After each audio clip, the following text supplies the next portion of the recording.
Pump, You will pump, get another pump. early one. Maybe not that. Pump, Pump, pump, pump, pump. pump, This is it. pump, This is pump, it. pump, pump, Come pump, on, we got pump, pump, this. pump. Got killed. Let's go! Yes! Oh. Fuck yes! Fuck yes! Fuck yes! Oh. Yes! Holy shit! Yes! Oh my god!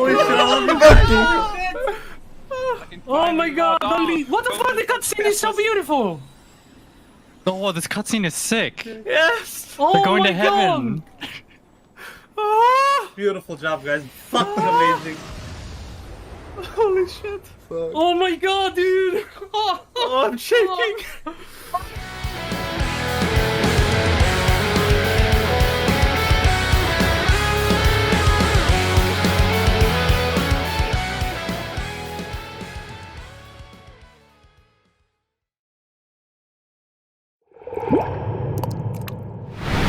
Welcome everybody to MogTalk, episode 254. If you guys are unfamiliar with MogTalk, it's a show based around the Final Fantasy XIV community discussing everything from Savage Raiding to Chocobo Racing. And before we get too much into it, I'm going to go ahead and introduce our guests so you know who is on the show. We'll go in order here. This is the team Neverland, but I guess the best way to introduce you is to say who you are, experience with raiding, and what role you play with the team. Narlark, do you want to start us off? I'm Narlock. I played the healer on the world first, and I'm gay. I don't know why. Like, okay, all right, Skylar, could you go? Hello, I'm Skylar. I was the 9th member of Neverland. I joined about 10 days before Prog. I've raided since like 3.0, done hardcore, world Prog, everything. Never really achieved anything though. And yeah, that's me. Okay. Suki? Hello, I'm Suki. I played as Moogie Woogie on the team Caster. And I've been playing Final Fantasy for a while now, and I'm really glad I finally got a win. Yeah, dude. Yeah. No, you had a win before. You were on a show before. Okay. You had some sort You're of... right, DRS. Yeah. DRS, That was dude. fun, yeah. Let's That go. was a good experience, yeah. Okay. And Zep. Hello, this is I'm Zeb. I've been playing the Fizz range role since 2.0, and will always play that, and I've also played that in this group. Okay. Yeah. Well, the funny thing is, even though this is the first time Neverland has won, I guess, the World Race, you guys have all been on the show before. You're all very familiar with the World Race and being, I guess, on MogTalk in some shape or form. So I do want to welcome you all back. And this is the first show in like 6 months I've done about rating. It's great to be back. Exciting, yeah. So exciting. And I do want to start off here, 100% go ahead and apologize for my absence during the last World Race with Ultimate, because I just was busy taking care of a baby, and I couldn't find the time to actually get a show going. I normally like to do these shows like right after the World Race and everything, and especially since it's like your first time winning, I felt really bad not being able to be there. So guys, I am sorry about that. Fine. Baby All good. stuff comes first. That's true. Yeah, life comes first. Yeah. World first, baby daddy. Man, world first baby daddy. Just wait for that baby to get world first in the future. Dude, man, I am so afraid of her actually going back and realizing, you know, I did a podcast about Final Fantasy XIV. I feel like that's the best part of being a content creator, is having to think about what's going to happen when your child sees all of your content all your and old you start videos. thinking about all the things you've said. Oh shit, my chair just like snapped back. But yeah, no. It's so fucking crazy to think about. Like, I don't even know, man. I just try not to and imagine that like all this stuff will disappear and the internet will be wiped out and all history of everything will be gone and I don't have to worry about it. Right? See, by Probably not that about to. point I you'll think be so. by that point you'll be a crotchety old man who's allowed to say whatever he wants. So Oh, I guess that is fair. So let's go ahead and get into it. Let people get a little bit more familiar with your team in general. Most people are familiar that you've cleared world first for DSR. So how long though have you guys been around as a group before getting this clear? We formed like a month before the prog came out. After both our two teams kind of fell apart. Wait a minute. I thought Yeah, you about guys a were month. around for like years. Well, so Mm. there was obviously the Entropy troop that was going since, I think, well, after the 5.1 tragedy, where Entropy fell apart, there was basically like nothing on EU, so we tried to build like this Entropy team again on EU since like after 5.2 prog. And then we had like Raimi in here. Suki joined us after 5.4. And who am I forgetting? Oh, Snap. And Snap was in here as well. So it's just this half of the group has been playing together for a while now. I would suppose like 2 or 3 years. Of course, I've played with Raimi since forever, since I've done my very first World Prog back in like 4.0 with Delete Monk. And the other half, which was Shalfu, Death, Tara, they've also been together playing as a group for a while. And Nar was completely from the outside, jumping in pretty much. He was also The part of that wild group, card. but he joined them very recently. And Skylar has been a very good friend for a long time. So and I, of course, 5.2 now, but yeah, and obviously also Aya has been around since forever. Yeah. Part as a ninth. So, but at the group coming together like it did only happened like a month before. Yeah, Clear? pretty much. Yeah. Okay. It was very much just a ragtag team. We were both like, okay, our group is fucked. Your group is not in a good position. Yep. Let's just smash this together, hope for the best, see what happens. So, but you guys were all familiar with playing with each other at the very least, Yep. right? It wasn't like Yeah. just getting together with people you never played with before and making it happen. You guys at least Except had for that. Nar. Yeah, except for Nar, we've all played together for we've played on and off together for the past couple of years. That's okay. Narlark has the experience of small server world racing, so he Mr. Solaria? I'm here.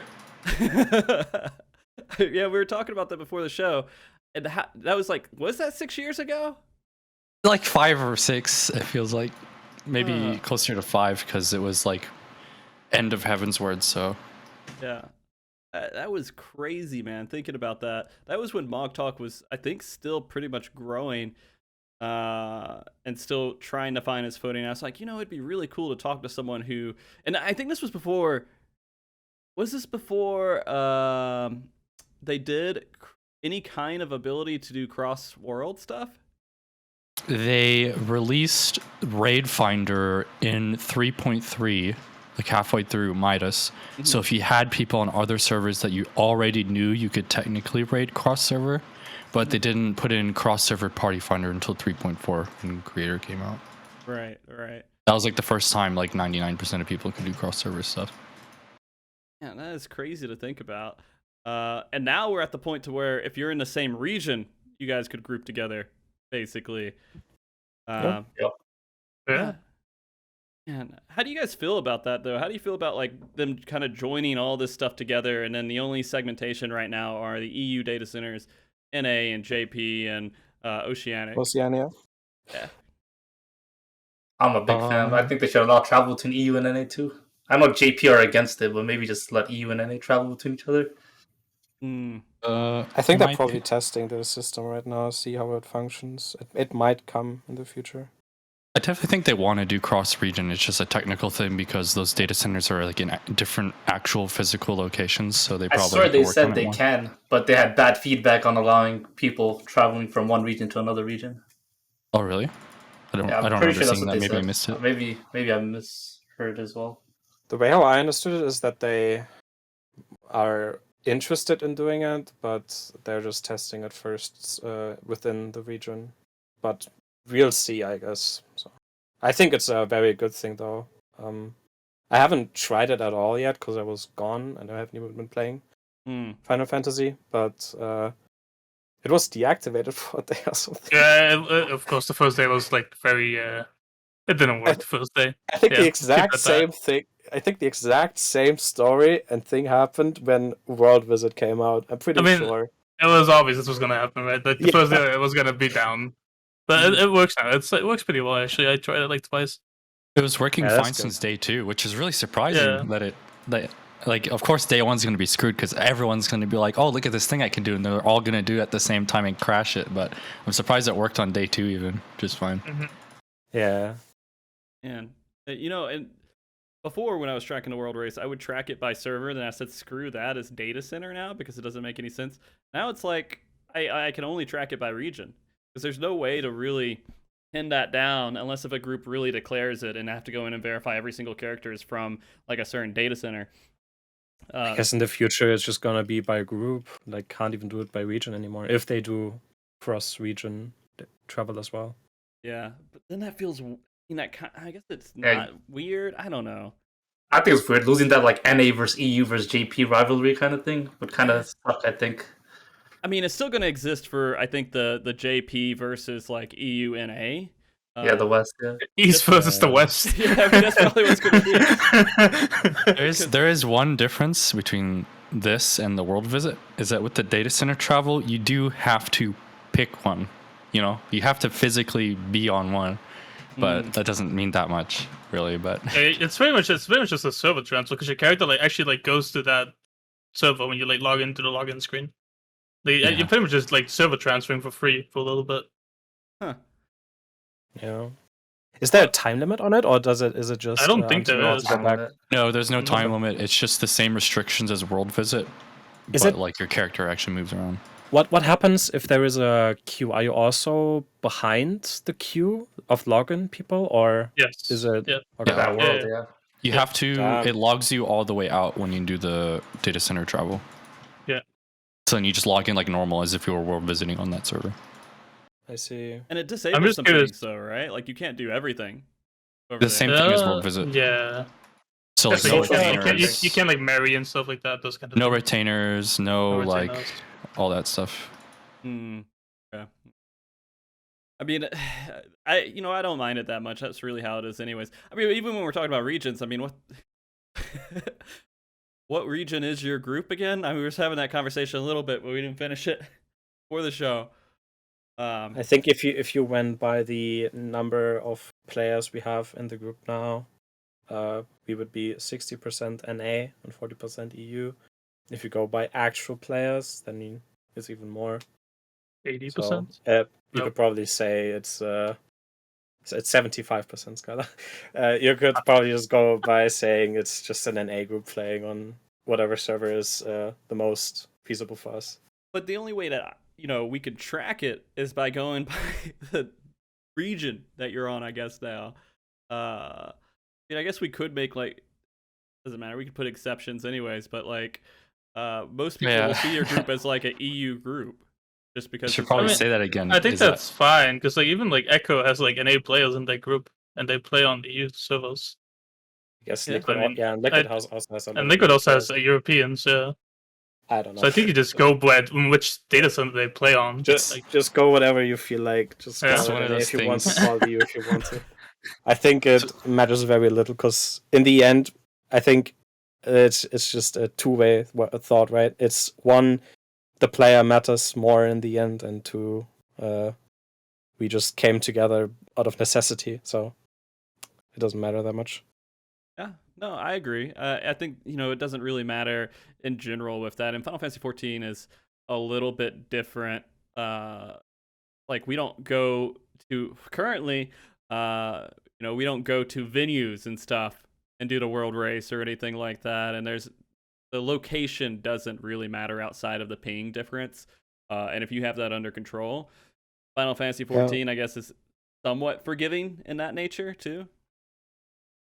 Yep. But going into the next World Race, I'm assuming. Oh fuck, figure that out. We'll talk about that later. I don't know why it's so confusing, but just the tracking side of all this stuff and trying to make sure I keep up with it. Because we did have, even when I was just doing data center only tracking, a lot of groups would come to me and say, no, we're a Tonberry group. No, we're because they want to make sure they dedicate it that they were from this server, even though there's no way to like really enforce that. Or I mean, I guess you could prove it, but there's no real way to say this is world first and we're going to consider you a Chocobo group even though one of your members is not from Chocobo. Regardless of like the subjectiveness, I think in terms of tracking for your case, you kind of just have to pick wherever the group is physically located, right? Like you don't really have much choice, I feel like, in terms of like verifying things. Chaos. Yeah, because you're gonna have to ask literally every member what region they're from, and Yeah, you'd remember all have to that. literally ask every single group about where all their people are from, and like that's not gonna happen. But like, what if someone that is made out of like 5 or 6 NA players clears on EU? Are they in EU first? I mean, Technically, yes, because they cleared on the I data guess center. so. That's just my Yeah, I think opinion. whatever data center gets the first clear is the winner, right? EU data center wins, EU wins. That's how I see it. I guess if yeah. It's All right. subjective though, a little bit in the end. Yeah. But I also agree with that point of view. Mm-hmm. All right. I'm gonna ask you guys some, some stupid questions, some very generic questions, but I just want to get it out there. Where did Neverland come from as a name? This is my home FC for my main characters since I have been ever playing this game. I've been forever in this FC. So I just asked them before we progged if we want to go under this name, and no one was against it. So we just picked it. The name is just what we picked from my second raid group ever back then. It was also just a merger, and we wanted a new name. And I think it was the origin from. I think she's still called Uni nowadays.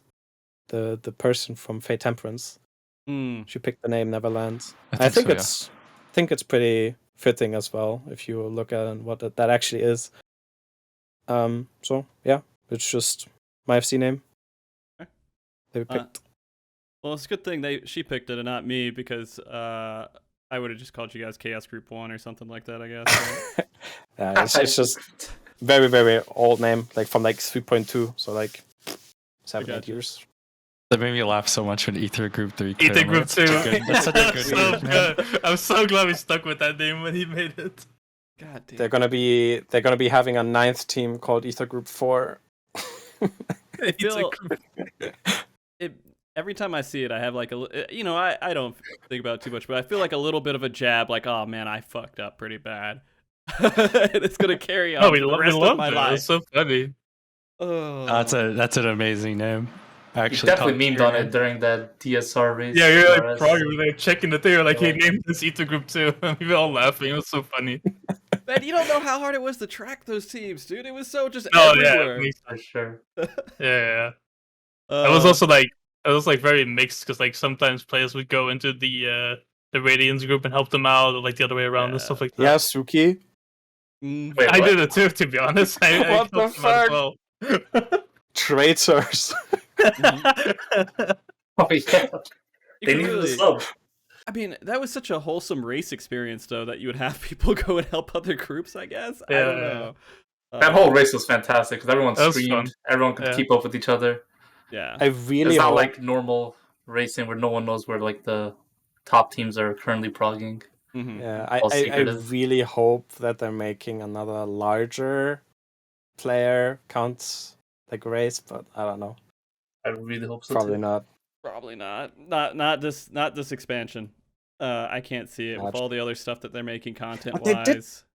But they did say in the interview with you that they will make it. Man, They said it. they've said some stuff to me. I say a lot of things to Frosty. They said some stuff. Because to I me. read that. I was like, yo, pork! More Yeah. of this. Yeah. Well, they're doing the dungeon style difficulty matches coming up, right? And so they have Yep. that stuff to work on. They have these island sanctuary maps they got to work on, which I think last I understood, they're making 2 of those, at least. 2 big maps of it. I guess we are having some sort of mystery around what's happening after the next Ultimate, like 6.4, 6.5, which is also where, coincidentally, DRS dropped. So maybe we get a 24-man Savage. Well, That how would would you be like good that? too. That would That'd be be really cool. cool too. They have the 24 men, just make them into savages. I feel like they have all the layouts and stuff, and not that much harder, right? Hey man, they threw me off when they did 5-man PvP. Like I just they broke the golden number, so they could literally do whatever they want. Now that we start to see them go out of that 4 variables of 4, whatever you call it.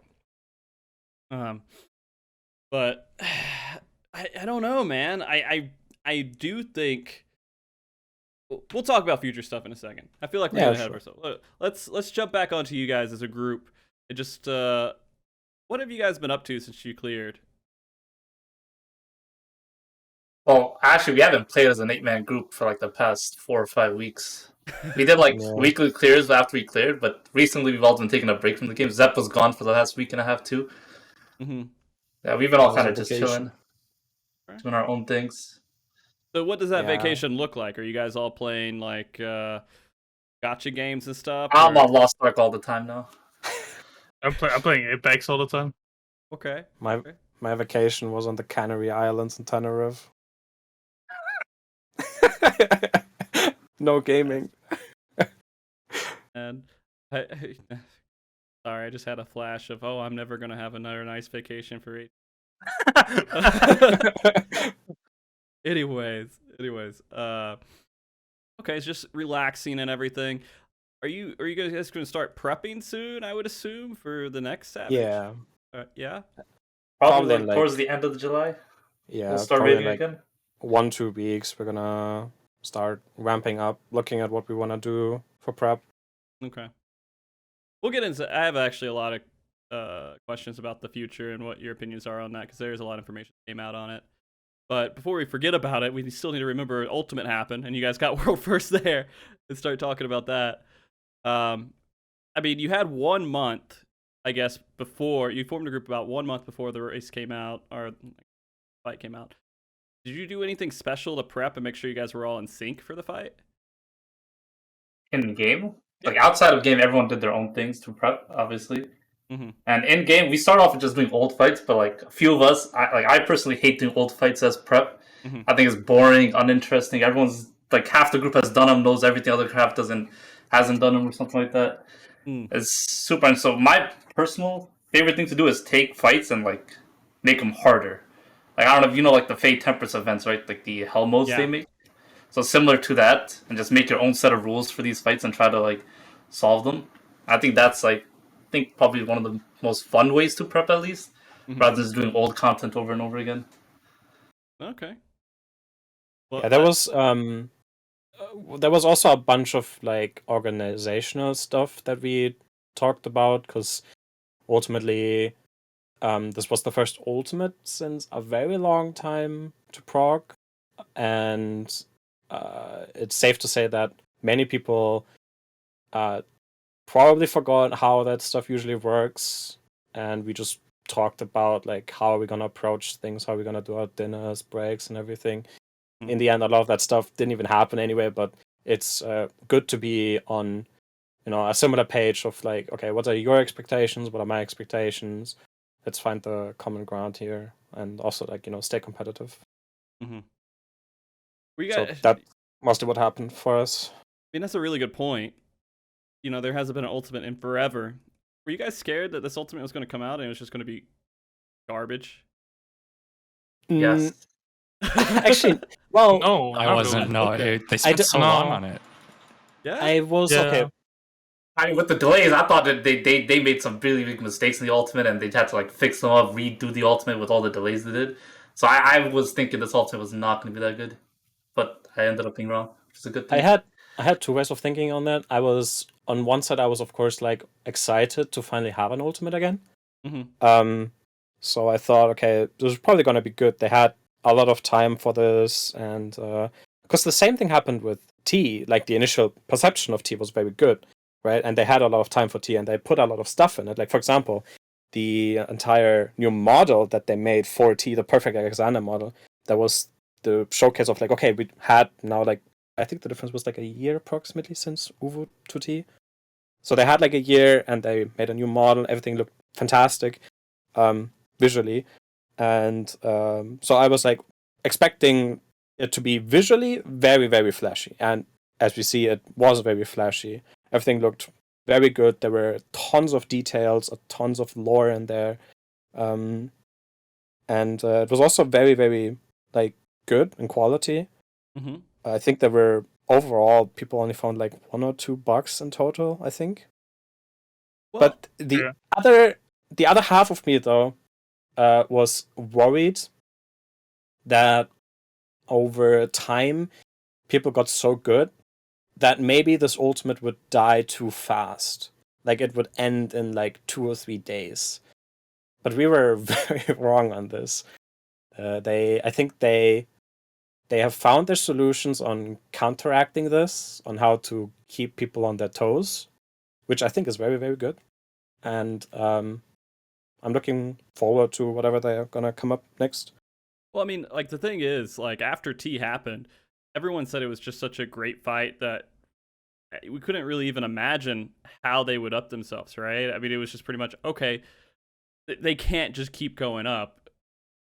Likely they're gonna have to go down, they're gonna have to mess up and make some mistakes, and maybe the next one will be good. But I mean, they took it up another level, which in my head scares me because I'm like, now I'm thinking, how the fuck are they gonna top this, right? I think that's what they said themselves as well in one of the recent interviews, where they said they've put so much into this and it's so difficult that they're not sure if they can keep that up. Because I also do agree that DSR was on a completely different level, like difficulty wise, quality wise, how everything looked. So yeah, it's going to be difficult for them.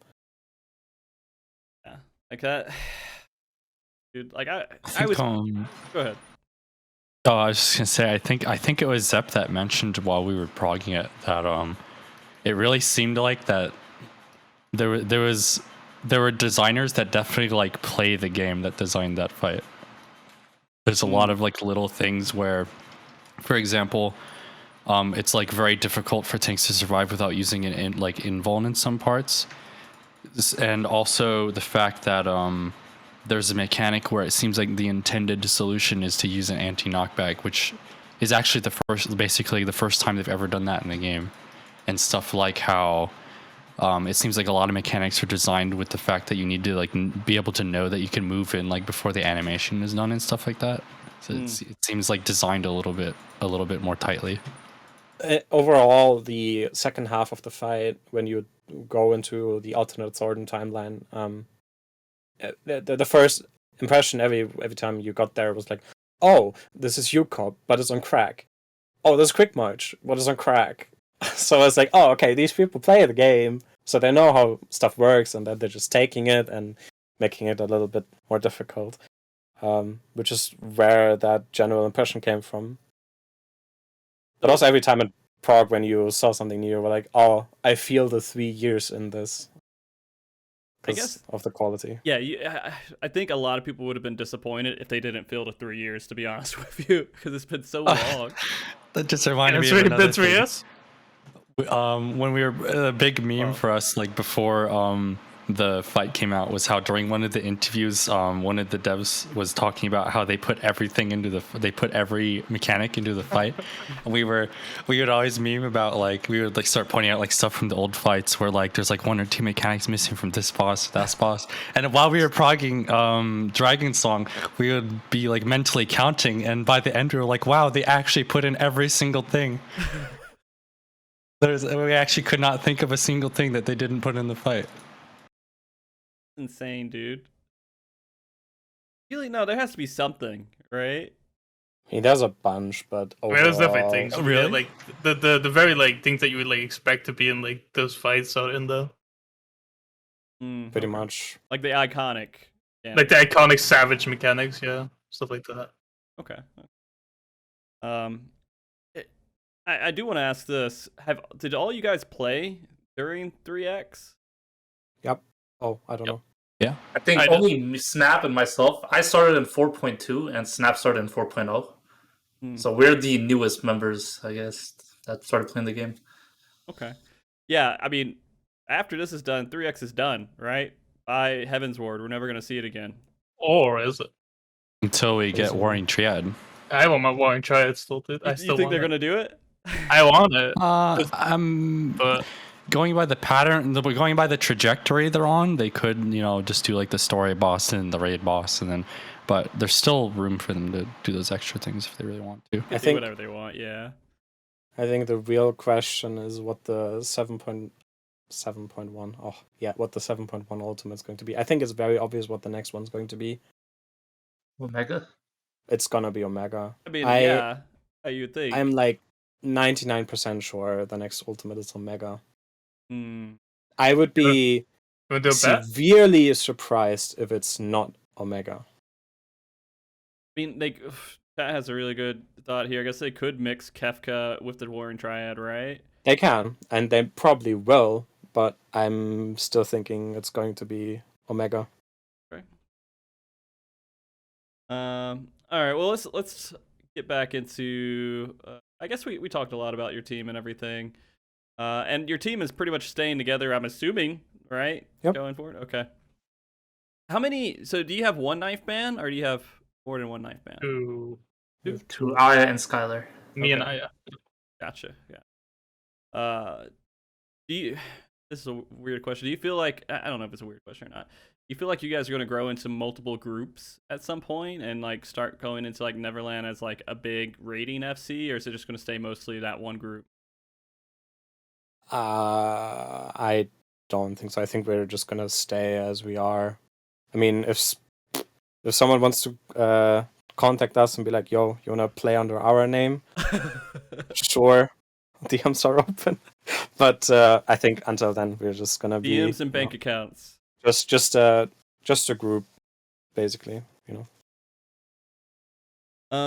So prepping for the fight, did you guys have any concerns? Like, was there anything that stressed you guys out about going into it? Is there anything that you're like, oh man, I'm worried about, even being worried about other teams or anything, or being worried about internally something going wrong with your team?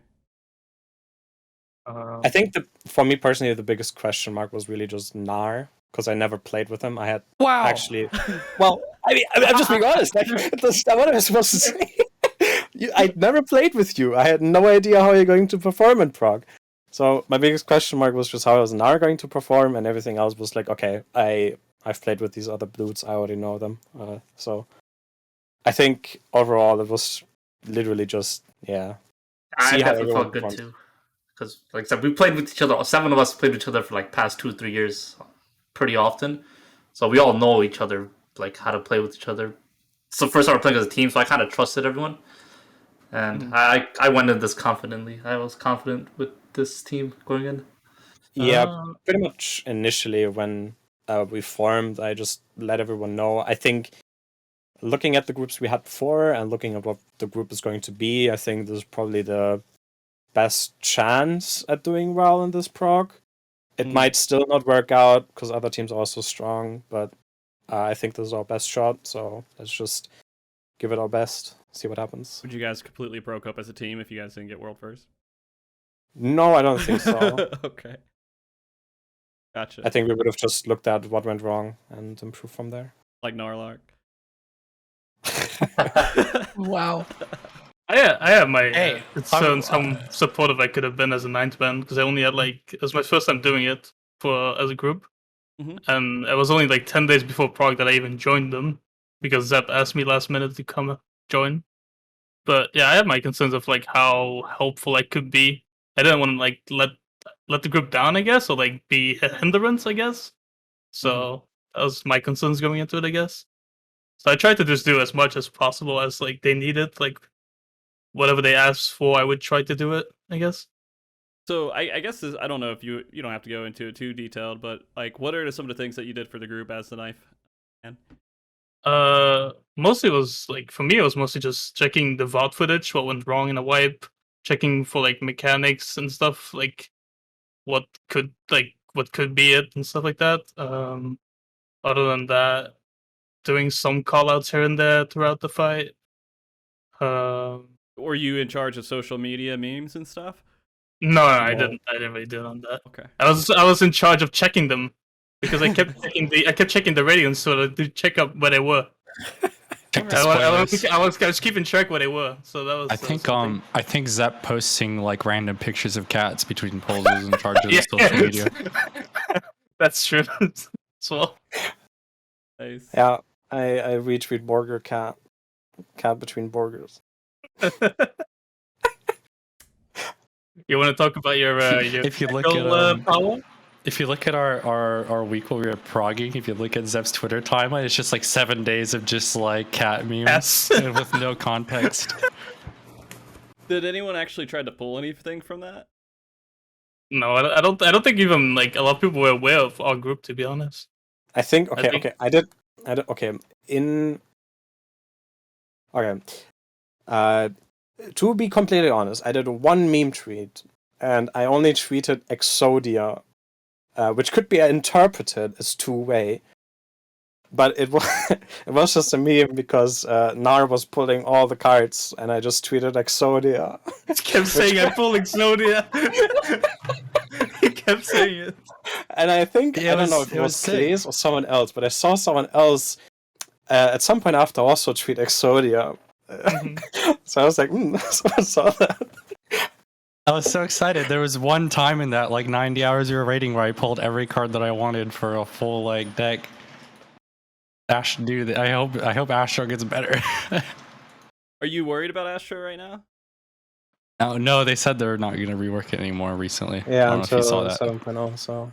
Yeah, they're like, that Dragoon and Astro rework they were going to do in 6.2, they just released something like, actually, nah. Nah. Because, like, I guess there's too much backlash. Because people were like really unhappy that they were revamping jobs that people weren't asking to be revamped. I mean, there's a lot of people that like mildly dislike Astro, but I don't think there's a lot of people that like really heavily dislike it in like a player base wide sense. So those two revamps just seemed like really unnecessary. So I guess they got too much backlash and walked it back. Yeah. I mean, how do you guys feel about the balance right now with all the different jobs? I only know for tanks, and I think it's decent, except Warrior could use a little bit, I guess, but that's about it. I think both Bard and Dancer are balanced pretty well. I don't think Machinist is balanced very well. I think Machinist is the one job they should look at. What was that show we did a while back, Zep? That range show, right? What was it? Was it Machinist? I don't know. That was the one that we were all crapping on? People were... I think people were complaining about Bard. Okay. And honestly, I still think some people are still complaining about Bard, but honestly, I think Bard is in a fine spot now. I think they can keep Bard as it is now. I don't have anything to complain about personally. My very personal opinion is just that I think Machinist is lacking utility and mobility compared to Bard and Dancer, and I would prefer seeing Machinist usable again. I mean, it's been bottom of the barrel kind of for a while, no? Like, even Shadowbringers, it wasn't good. No, Machinist and Shadowbringers was fine. You think so? Yeah. How do you guys feel about the healers right now? Are they all in a good spot? So this is one of those things where, like, my personal opinion for things being different over being perfectly balanced is like more valuable to me. Okay. Because it's mostly between like White Mage and Astro for me, where White Mage is actually good at things that Astro isn't, right? It's like it actually has pretty like disgusting like HPS. It has like good damage, but for as long as it only has one singular 2-minute cooldown to mitigate any damage, it'll always have that glaring weakness. And the question, I guess, is just that, is that okay? You know? And I think it's fine, but it should be better at its other things that it's good at. Right. Lily should be sick juicy. Like Lily should be disgusting, and I think that's good. But with the way they balance things, they'll probably just like add another mitigation to White Mage, so it's exactly the same as Astro, and they'll be like, all right, it's balanced. Do you feel like the overall state of the job balance is at least at a pretty decent place compared to what it was in previous expansions? I think so. The healers are pretty actually not bad at all. Like the balance is pretty good actually. And for melees, at least, it's pretty good balance. I mean, people say Reaper's a little weak, while it started off as the strongest job, and every other job got buffed for melee. Mm-hmm. But I think melee in general is in a pretty good spot right now. I think People hate Samurai because of the recent change, but I think it's still fun. I think whenever I look at the melees, I've been like talking to this about like with friends. I always keep saying I think the melees are the most and perfectly balanced section right now in FF.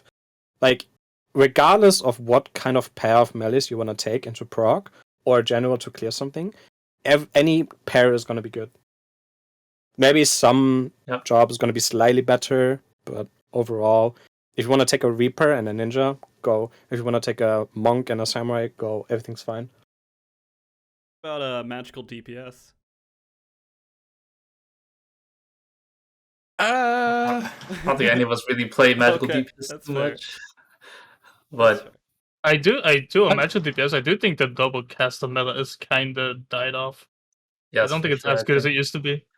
Melees are just much stronger now. Yeah, I think the meta is so strong right now that you're kind of trolling not taking two melees. I play every job quite a bit, and I've been playing a lot of casters lately. But the thing that's weird about casters is that there's only 3 of them, and one of them doesn't actually compete for the caster spot. The Black Mage is actually competing for the melee spot. Melee spot. Yeah. So you only basically have 2 casters in the caster spot. So it's basically choosing a lot of reses or a little more damage. That's your 2 options. Yeah. Really. Did anybody have to play a job they didn't want to going into? Or do you just play whatever you want to play? I mean, we really didn't talk about team comp even. We talked about healers mostly, but other than last minute we're like, let's pick red mage because of reses. But that's about it. We didn't really talk about any other jobs. Really, healers and red mage is a big thing. My favorite thing was the JP reaction to us having a paladin. That was funny. They were so like assured that paladin was so bad, and then they saw that the wolf first had a paladin, and there was like 50 forum posts about the paladin being world first. I remember seeing all that, and I DM'd, or I think I like asked Death. I was like, why did you play paladin? He was like, I think his answer was like, I don't know, I thought it was good, I liked it. Paladin. He just brought it and he didn't see anything wrong with it, so he just kept playing it. He didn't see. He was ready to switch a Gunbreaker if we needed a lot more damage, but there was no part of the fight that was difficult DPS wise, so he never had to switch. Same with me on Red Mage. I was gonna switch to Summoner if we needed slightly more damage, but that never happened. Okay. Well, I mean, before we get into too much of the fight itself, we're gonna do this horrible thing that I've just started doing since I've come back from MogTalk, which is a quick ad break. Guys, we are officially giving ad breaks from Twitch. I feel like this is a good part to kind of just take 3 minutes, breathe for a second, and we'll be right back. But yeah, no. Anything you guys want to say before we go to break? Nope. Oh. Go stretch. Go stretch. Watch these ads. Stay hydrated. Yeah, everybody watch the ads. Watch them. Watch I'm all watching of them. I'm watching them. I got the stream up. All right, hold on 1 second, doing the transition.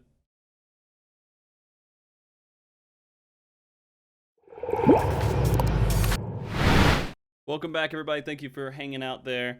We can continue that conversation we're having on break about FanFest if you want. Or FanFest. We're for relevance for a chat. Everything we were talking about real life events and everything happening again during the break, and we were wondering when the next FanFest was going to be, if they're going to have an in-person FanFest. And you guys are thinking the end of next year. Yeah, I imagine it would be like November or December, end of next year. Wasn't usually one always one was like October? Or I thought they were in the summer. August?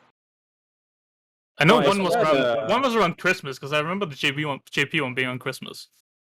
Something like that, yeah. And I remember the EU one was in like February. It was And in wasn't it, February, and the NA one was like a little bit before the JP one, like 2 months before Christmas, like 3 months like before. in November, October, right?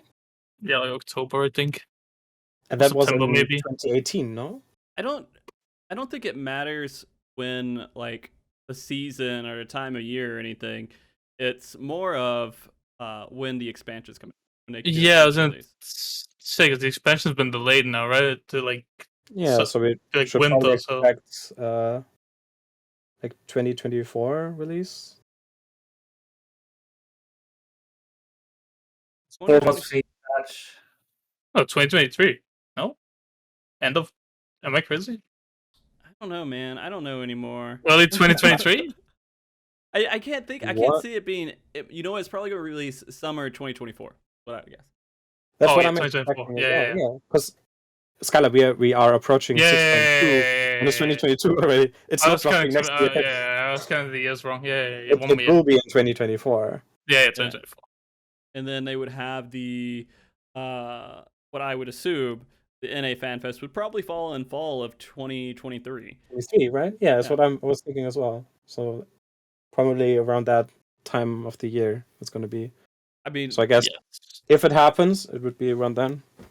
to be fair, most of us don't feel like we left 2020. So Yeah, Yeah, I'm still in 2021 to be honest. Like I'm so bad with dates. I'm like opening the calendar, like what year I'm is like, it again? it's already July. It's almost Christmas already in my head. Anyways, kind of getting back to Ultimate and everything. I wanted to start talking about the fight itself and your experience from your group's, I guess, experience in the fight. So when you first got into it, your expectation was, I don't know if this was the entire group's expectation, but maybe you guys were thinking it was going to be a little bit shorter and quicker because the skill overall was a little bit more was before. I think that's what the general expectation was after T as well. 4 to 5 days, I think. It was like Yeah, like normal. 4 or 5 days. Maybe we all guess. Most of us guessed Friday, Saturday, or Sunday would be the first clear. Yeah. And that was past all three of those days. Effectively speaking, if we take into account our very first low enrage, it would have probably been around that date. Like overall, now we took, if you count all the hours, and we took 6 days. And I think on the day before we had the enrage, so I 0.2. guess still around Yeah. like 5 days. I guess 5-6 days. Mm. We just expected it to be. I think T was like actually 4 days or something. I forgot. Well, 4 was days for something. one group, right? Right. So, it carried on for a while. But I guess like the question is, did you guys have like an end day where you're like, okay, well, we just can't do this anymore and we can't go hard anymore after this day? During our whole prog, or Yeah, during the Or prog, like- did you guys like say nah, Like, like do we get have a off. pay? nah. so? Like none No, of you guys. it means like at the end of like a week, like we have stopped after a week or something. Like if we hit Tuesday, would you have like people go back to work or something? I don't think so. If it was like a We month would have kept long, going. if it was a month long, Oh, would Right, you guys no, keep month going? long we'd stop. No, definitely not. We'd want to take a break. I don't think playing that long every day for a month is I think feasible. I think the time frame we were like, at least personally, the time frame I was planning for was like 10 days. I like most, and after that we might start having issues with not being able to like do the same Mhm. amount of time. Okay, so 10 days, and then you guys would have been like, screw this shit. I've got other things to do. Yeah. Yeah, I think after like the 7th or 8th day person, I'd be mentally checked out and ready to just move kinda- on with my life. I think it kind of depends as well, right? Like depends how far you're into the fight. It depends if groups have cleared or not at the time. Yeah, that all has a factor. If Like someone else wolf- already cleared, it's wolf even goes, worse. Yeah. Mm-hmm. Well, I mean, Because like, I was yeah, about to say, it's kind of what you saw in other groups. They were like already mentally Yeah. checked out because they were Mhm. like, oh, well, I mean, if we look back at like WoW Race, I don't know how much you guys follow the WoW Race. yeah, we do, yeah. I followed the last one a little bit. Yeah, the last one, I think one of the groups checked out before the clear happened, and they were just like, "Hey, Yeah, it was- we gotta be done, right?" Yeah, It was Liquid, right? Yeah. Mhm. Stop. Because they were just like they felt like they couldn't like beat Echo's Prague anymore at that point. Like they were too far behind. Mm-hmm. Something. Yeah, and that's the thing is, I guess that's all like on stream and everything. You don't know. You kind of know, I guess, where people are, but you don't really know where people are, right? That you're racing against. Nope. I mean, we No, actually had be- no clue when because we- we thought completely when we, wrong. when we Yeah, hit no that, clue. On the funny story, on the last day when we went to bed, I just called it. I said, "Okay, go bed for 4 hours. We come back and clear it." Then I was staying awake the entire time. I just DM'd Ara. I was like, "Yo, if you guys clear, good luck." We go bed. And then I think we talked about it right after we cleared. How the day before when we got that 0.2% and then like couldn't get back and we went to bed. We right after we cleared, we all talked about it. We all thought someone was gonna kill while we were sleeping. Mm-hmm. And that happens, dude. But if it happens, it happens. Like basically, we were at the point where Yeah. effectively we should have ended even before that because we were trying to get back there, but it would have just been a waste of time.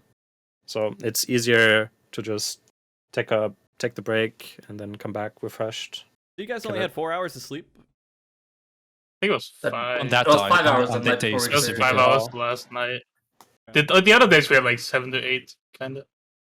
Okay. It was always Yeah. 8, yeah. So you guys had like 7 to 8 hours of sleep, but you got so close, you're like, okay, let's push it in our hour. Let's push it in our hour. And then at a point, you Yeah, killed we it, were and then- we were at We saw the 0.2. last. We knew we would kill the next time we would get there, but we just couldn't get back there. So we were like, okay, just take the power nap, so Power we can nap, get back there and clear it. For me, it was the power hot tub. Power on top. I just took a hot bath. I legit couldn't sleep. Like I closed my eyes and I was like, God damn it, someone's gonna clear. Fuck that. So I was just staying awake. Oh, gee. All right. Would you rather have a race where all that was transparent, where you could see where all the other teams were? Well, we were at the consideration of that at point because with the competition mode from this website, can I say the name? Whatever. FFXIV Oh yeah. FFXIV? Yeah. They have the competition mode. Oh yeah. And we were talking about activating that or not. And I guess I don't know. It's always like a moral thing, morality in the team. Like it has it's a two-sided sword, right? Mhm. Either you're ahead and you see the other team is not ahead of you and you are going to push more, or people subconsciously start to be less good, or on the other side, if you're behind and you see you're behind, and then it's like what I think the Liquid people said, you just fall into that trap of like, oh, everything's going bad now. Mhm. We should be ahead, but Yeah. we're not. So Well, it's only good for one team that's ahead, and it's bad for every other team that's behind. so I guess Unless if you have really resilient people in your group, but I I guess don't think that ever happens. Did any of the big first clears do competition mode where they're displaying all that stuff, or no? No, I don't think any of the I top think the 3 players first had one- competition. I think the first one that had that turned on was the 4th team, and the first one that was streamed was the 5th team. Is that right? I don't think I don't know if the the fourth fourth team team was didn't have it Chinese, on. right? Yeah, they didn't have it on either. No, the fourth one was. I thought the 3rd team was Yeah. the Chinese team. The third one was third team was on the JP's team. on the second group. Oh, And the okay. fourth one was a Chinese team, and then the fifth one was Arthur's group. So then the 5th one was the first public logged and streamed one, right? Yeah, it was Arthur's Yeah, group. the top 4, no one had any Yeah. idea where they were at. Yeah, it's such a weird situation because you have to feel comfortable sending that information off somewhere. I'm sure it's fine doing it, but I guess there is a little bit of weirdness to it. I don't know. So like I have like a long-winded opinion on this, right? Is that Go ahead. because the thing about hiding your progress effectively is that managing like the information that you know from other teams and like extrapolating where they might be and stuff like that is like something you have to manage, like they were saying. Like it affects people's mentals and stuff. But the thing about it is that obviously it would be better. Like it only benefits the group that's in the front, right? For the most part. And it would be better for everyone else in the community as a whole if everything was streamed the whole way, right? Because it's better entertainment and all that, and it's more exciting to be able to follow something that you can actually follow and you're not in the dark about. But the thing is that unless you have some way to actually make sure that everyone is doing it, then someone is going to do it and they're going to have that advantage. You know what I mean? Yeah.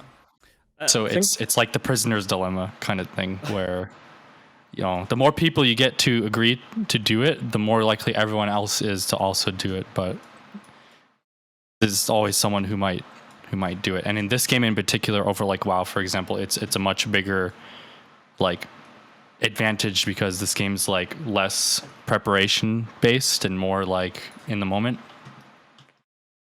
And I think, well, and if we're talking about like streaming and like prop points and showing that all that kind of stuff in general, I think if you also look at every other team, it's not like every single other team is streaming their prog, right? There's a lot of teams that are not streaming their prog, or if they are only doing it unlisted for their friends or whatever, for like one viewer, right?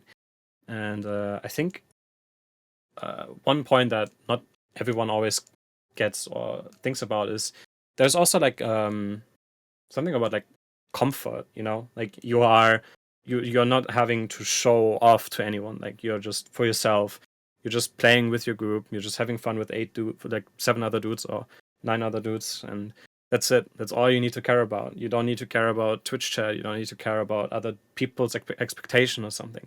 It's like you're just for yourself there, you're just having fun, you're just playing a game. And that's the way how I'm looking at it. That is a point that not many people consider. Like it's just, you know, just comfort, you know. You're not having to put yourself out there. A lot of players don't even like want to be on stream, like especially like in the high end groups.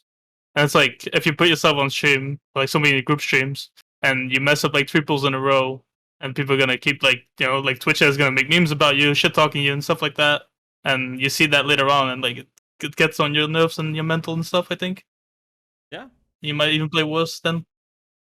It's actually just makes things harder for you. 100% streaming makes things.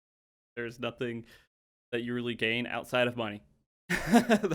There's no benefit for the group that is streaming except for the fact that it's like a much more enjoyable experience for the community. Yeah, but even then, like you need to have like a Twitch channel that like gets recognition and stuff, right? Like Twitch money. If I start streaming a prog, I don't get money from it right away. Like I would have to get partnered and everything like that. I would get like. It's so easy to get a what do they call it? Twitch associate? partner? Affiliate. But even then, affiliate is like even then, like it's like you need like X amount of subs to like get your money and stuff like that. I don't know. Yeah, well, no, you get it no matter what. If you have 1 sub, you'll get whatever. I mean, it takes a while because they only pay out like if you have $100. You need to you need 100 before they pay out. You will get all the money. Right? It builds up, right? It's just there's just a minimum payout before they'll actually send it. Yeah. It's also like a lot of groups are like, oh, we want like an organization to sponsor us when we do that stuff, but like an organization won't sponsor you if you don't have anything to show for it already, you know? Like they want to see you stream beforehand already. Sorta. I feel most like Echo wants to know if you're even entertaining to watch, stuff like that, you know? I guess a good point. I do want to bring this up, at least for my opinion in here too, since I don't do it too often, but I'm going to do it now. The whole thing with streaming and it being more exciting, having all the teams streaming, I feel like there is a level of excitement with not having every single because there's this mystery and this whole rumor mill and this whole thing of just trying to piece together information during the race that is actually fun and a huge talking point. It's not the worst situation that you have some of the top teams that aren't streaming because there's a lot to talk about and things to theorize. It's not all just laid out there for you. So from my point of view, I think it's not horrible that the top teams are not streaming for content and entertainment purposes. Oh, for sure. There's a lot more mystery, right? And if everyone is streaming, things will also be solved way faster because one, there's more eyes and everything, and two, the second any group gets to something, everyone has the information, right? So basically what's going to happen is every single poll is going to be prog because since everyone's pretty much always going to be at the same mechanic, because as soon as one group gets there, everyone knows how to do it, and then they just have to do it. And there's going to be at least one group that gets there like the next poll, so there's always going to be prog going on, so the prog will go much faster. So that's like another element of less mystery as well. A funny moment where this actually happened was in the DRS prog, where every group was streaming. And if you noticed, while our group was just pulling and pulling again and again, the other teams was... Okay, listen. Okay, we were on the... I think it was the Minotaurs. The okay? Minotaur, yes. The last boss. The mini boss. Before the mini boss, before the last boss, okay? We were there, and another team was there. They were watching us, and while they were discussing and watching us, we pull, we wipe, we get there again, and they still haven't pulled. They're still watching us and discussing. Like, that was the fullest meme I've ever seen in my life. My favorite thing about that was that we sent in, I think it was like Ren, we sent in Ren alone to pull the boss, and it just kept repeating the mechanics.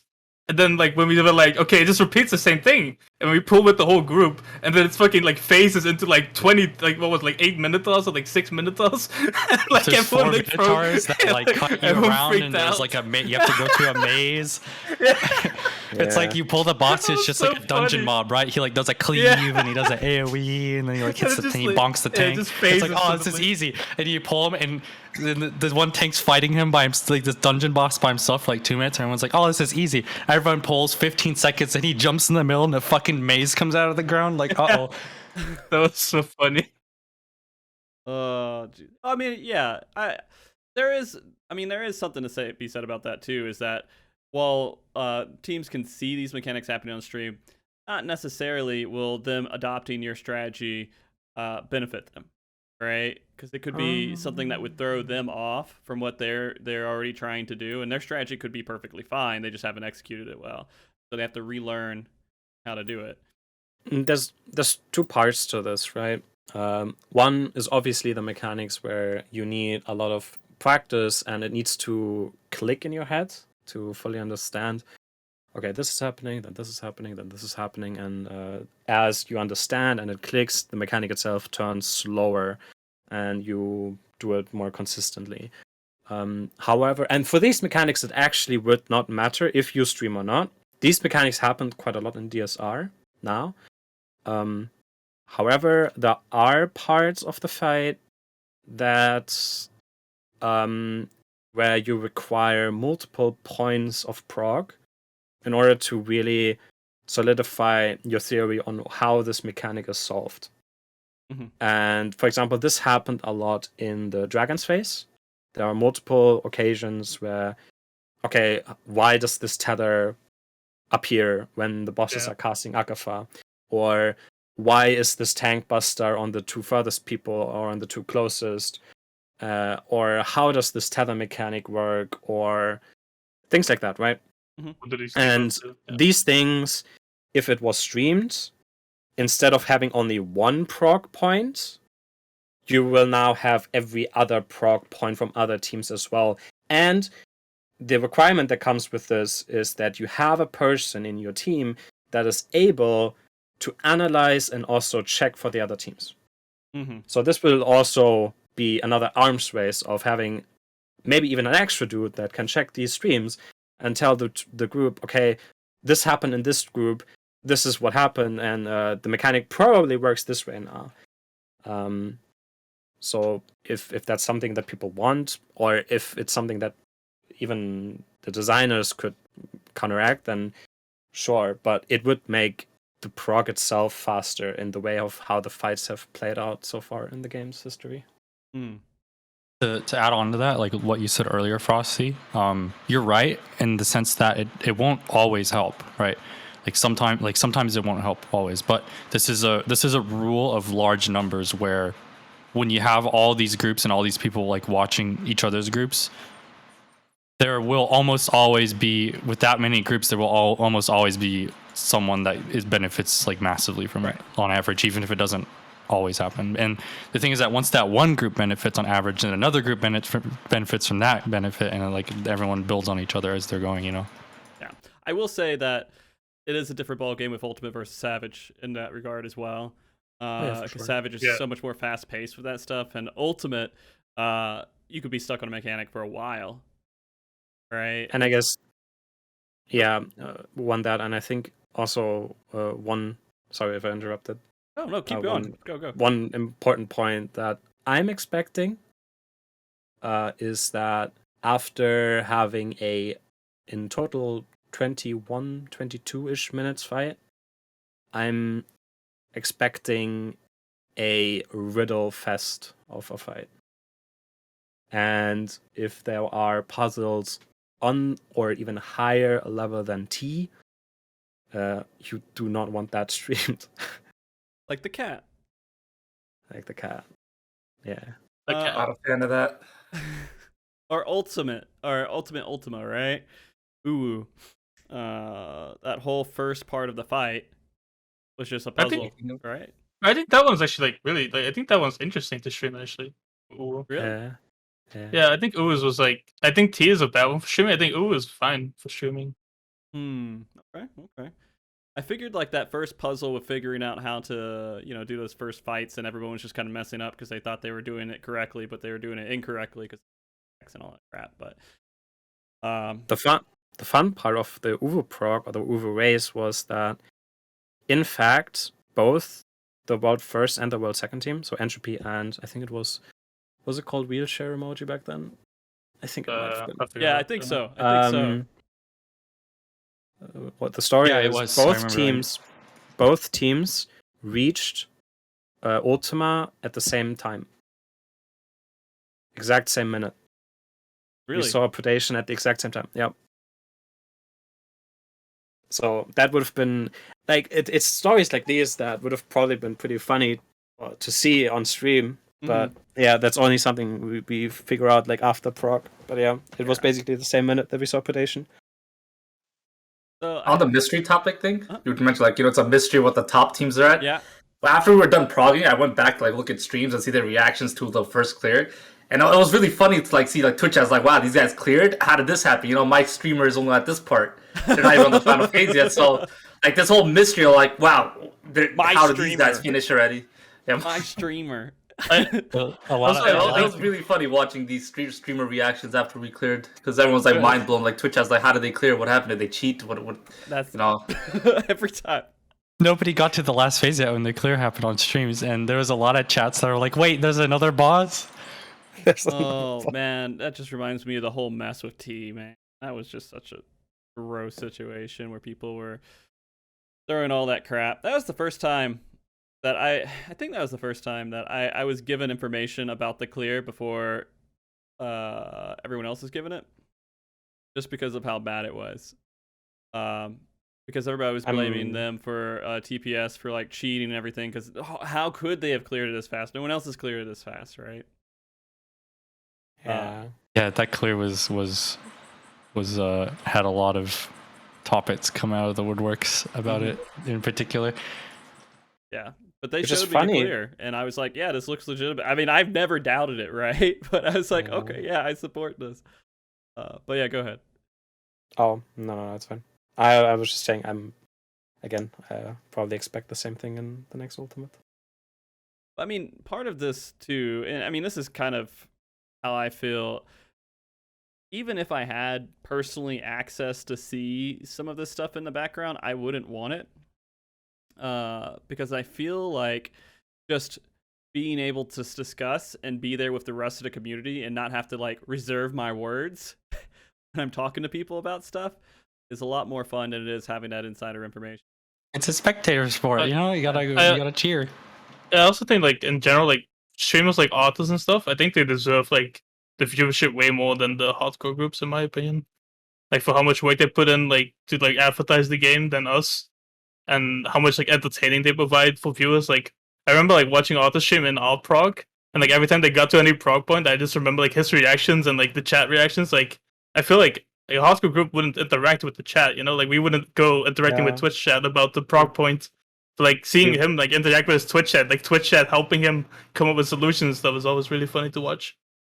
I mean, right after we cleared, we were all after we like slept and everything, we all went and we were all watching the streamers prog too, and we were all like really because we like decided to not release the video right away or whatever, and we were all like really hoping that a streamer got to see the first transition of the final phase on stream before the video came out, because they're like, these guys deserve this.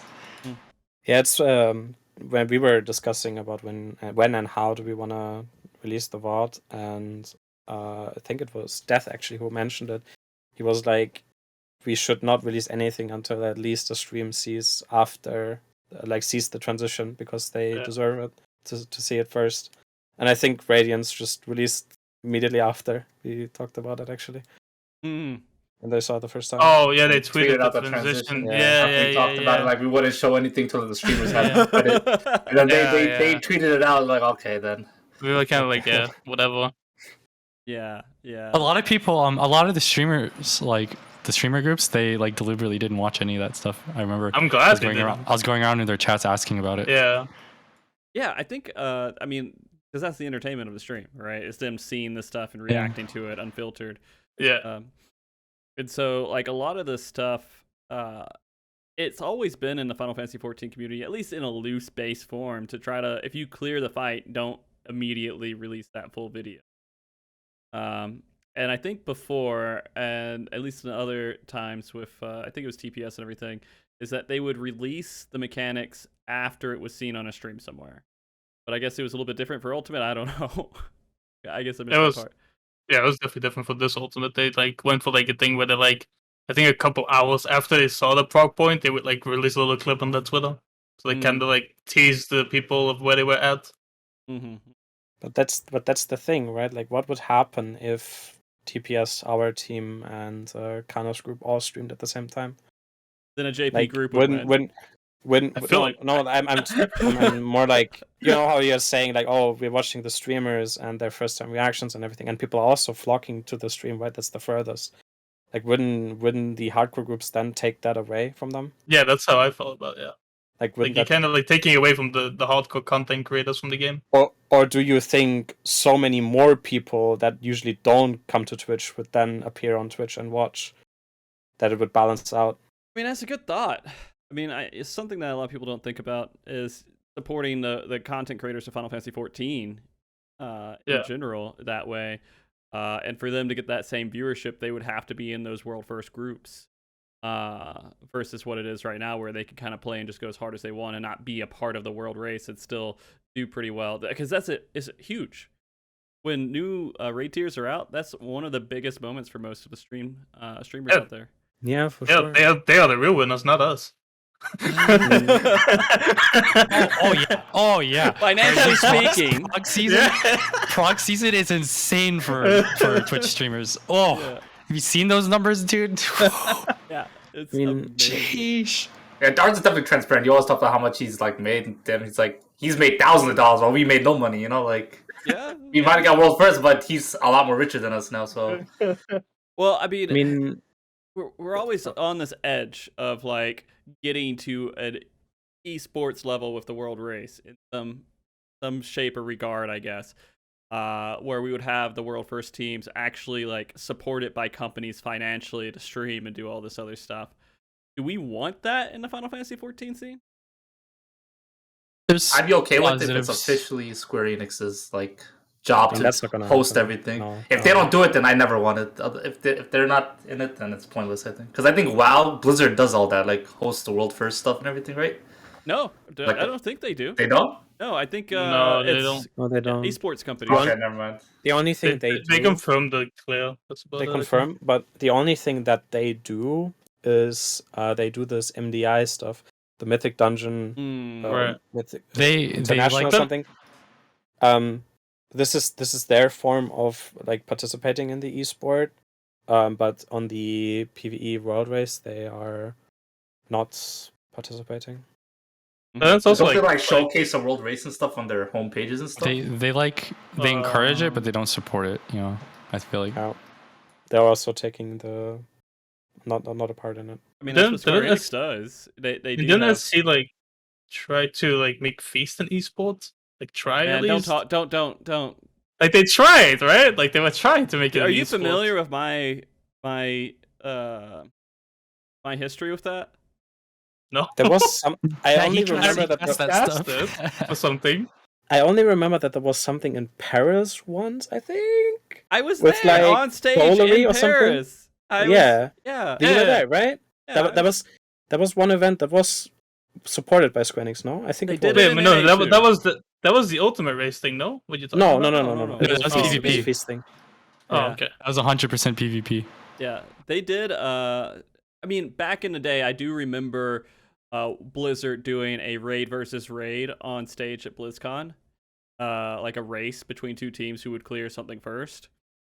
But that was a while back. I can't remember the details of it anymore. For some, yeah, that was a bit ago. For some reason, I vaguely remember that being like disastrous in some way. Did something happen during that? I think people were mad because of making that like up. racial abilities with like orcs or something, and like of course they're not gonna win and all that stuff. That's all I remember from it. I was just thinking like it's weird that they like tried doing that, but they don't like encourage like try doing it with the world race and rating. It's They tried doing it with Feast for some reason. I don't know why. well, okay. I have so Well, much I mean- information on this. you do. I know nothing. I just know that they tried doing something like that. Yeah, no. So they did the Feast Regional Championship, and they did it for NA, EU, and JP, and there was some stumbling points with that, and I think the community wasn't all into Feast as much as it was. It's harder to watch because even though I knew everything, and I tried my best to commentate on it, most people were looking at it. It was like, oh, they died. Oh, cool. Yeah, that's the exciting part, is seeing health bars go low and everything else. But that wasn't the win conditions, right? The win conditions were like who got the most medals and everything else with Feast. And there's a lot of stuff just unfortunately just didn't work out like it should have worked out for it. And it was cool. I gotta say, I appreciate Square Enix so much for involving me in that, because that was amazing to be able to do it. Because I love Feast. I still love Feast, even though it's not in the game anymore. It was a lot of fun. That has kind of changed with the new mode. I think that it's in a better spot for visibility in competitions, and they already have an EU one that's coming up. All right, Is it coming up or did it happen? it's happening next weekend. Oh. But was that community driven or is this also No, this is an because official EU official? Square Enix event. Okay. Yeah, and Is this testing water or is it? well, I mean, I'm sure it's a mix of it, right? And so Yeah, okay, they that's do want good. to test the water and see how it's going. It is all remote, of course, because that's just the world we live in right now. But yeah, they have that coming up soon. Probably gonna be a lot more viewed, I guess, since people yeah. enjoy the mod more. I think Crystalline Conflict is a lot more easy to watch than Feast. Oh, Crystalline Way more- Conflict way has better. way more like player participation right now than Feast ever had. Like Yeah. by magnitudes. It's probably going to be But- way more successful just based on that. But it's alone. also, I mean, it's also like easier to watch. Like the whole like medal system was very confusing for a lot of people. I feel like to watch. Because it was unique it- to Final Fantasy yeah. 14. That's why. But this is literally just push the card and you know Yep. who's winning, who isn't winning. So Yep. Yeah. It's pretty straightforward, and you know it's exciting for a lot of people to watch. It's gonna be short and quick, and I think that community is starting to be built, and we're gonna see how that evolves in the future. But applying that, and I'm really excited, by the way. I'm like actually trying to get into PvP and make sure I'm familiar with all the new concepts and everything. I've been a little bit out of it, but I What is actually it? like watching I have a- Crystalline Conflict. I have a question though. You cannot play it like with the Duty Finder as a group, right? Right now. there's customs. There's customs. But there's customs. yeah, So are there's these custom. yeah. so are these people just practicing against each other in customs right now? Or Well, what are there they is a doing? community event, at least in NA. I don't know about the. I mean, Preach did a tournament. I see. Yeah, Mm. like for Yeah. EU, and then there's the Wolf's League, which +1 handles and does a lot with. He had already one season previously. They're starting up a second season starting next week, which will be right after MogTalk. Funny enough, which is a whole other conversation. World Race PvP show, I guess. But There's a PvP show now. yeah, so we're gonna see It's how that interesting. works. Go ahead. Oh, I was just agreeing. That's all. I was just saying it's interesting. It's stuff to talk about, you know. Right It now. is really PvP interesting. stuff. I had a It's popping show. off right now. I was on State of the Realm yesterday talking about it. We talked about it last mock talk. I have a MogTalk coming up next weekend, where we're going to be talking about it. That's dedicated to people. Man, it's pretty intense right now. But that being said, I mean, relating this to I think kind of the point that we were talking about is Square Enix kind of supporting the World Race and everything, and there is so much just gray, murky water that it just can't be an official thing unless if they bring people on a stage somewhere and make an official event. I think the only raid official event that's ever happened was the one that was done at Paris Games Week, which I had to beg Cleese to update me on all the raids and make sure I knew what I was talking about, because I did the English version of that, shoutcasting at 3 a.m. in the morning by myself. Oh, that was a speedrunning event, right? Was this a speedrun thing? Yeah, I remember that one. Yeah. Yeah, that was fun to watch. Yeah, I felt so bad. I completely missed this one. What was this? It was Like, wild. I think Stormblood, I think? Gamescom, what year? It was during Stormblood. Yeah, I remember Shinru being one of the races, so it was definitely during Stormblood. Yeah, it was end of Stormblood or something. And Uvu as well. And min eye level. Yeah. Okay, I'll have to look this up. You should, and then you'll see my horrible solo commentary on the whole thing. Oh, I'm sure you're fine. No, it was bad. But anyways, I mean, go ahead. In the end, I think if it comes down to streaming, it would have to be something that every group agrees to. Every group would have to do it, and if you want Square Enix to be officially involved, there couldn't be a single add-on anywhere.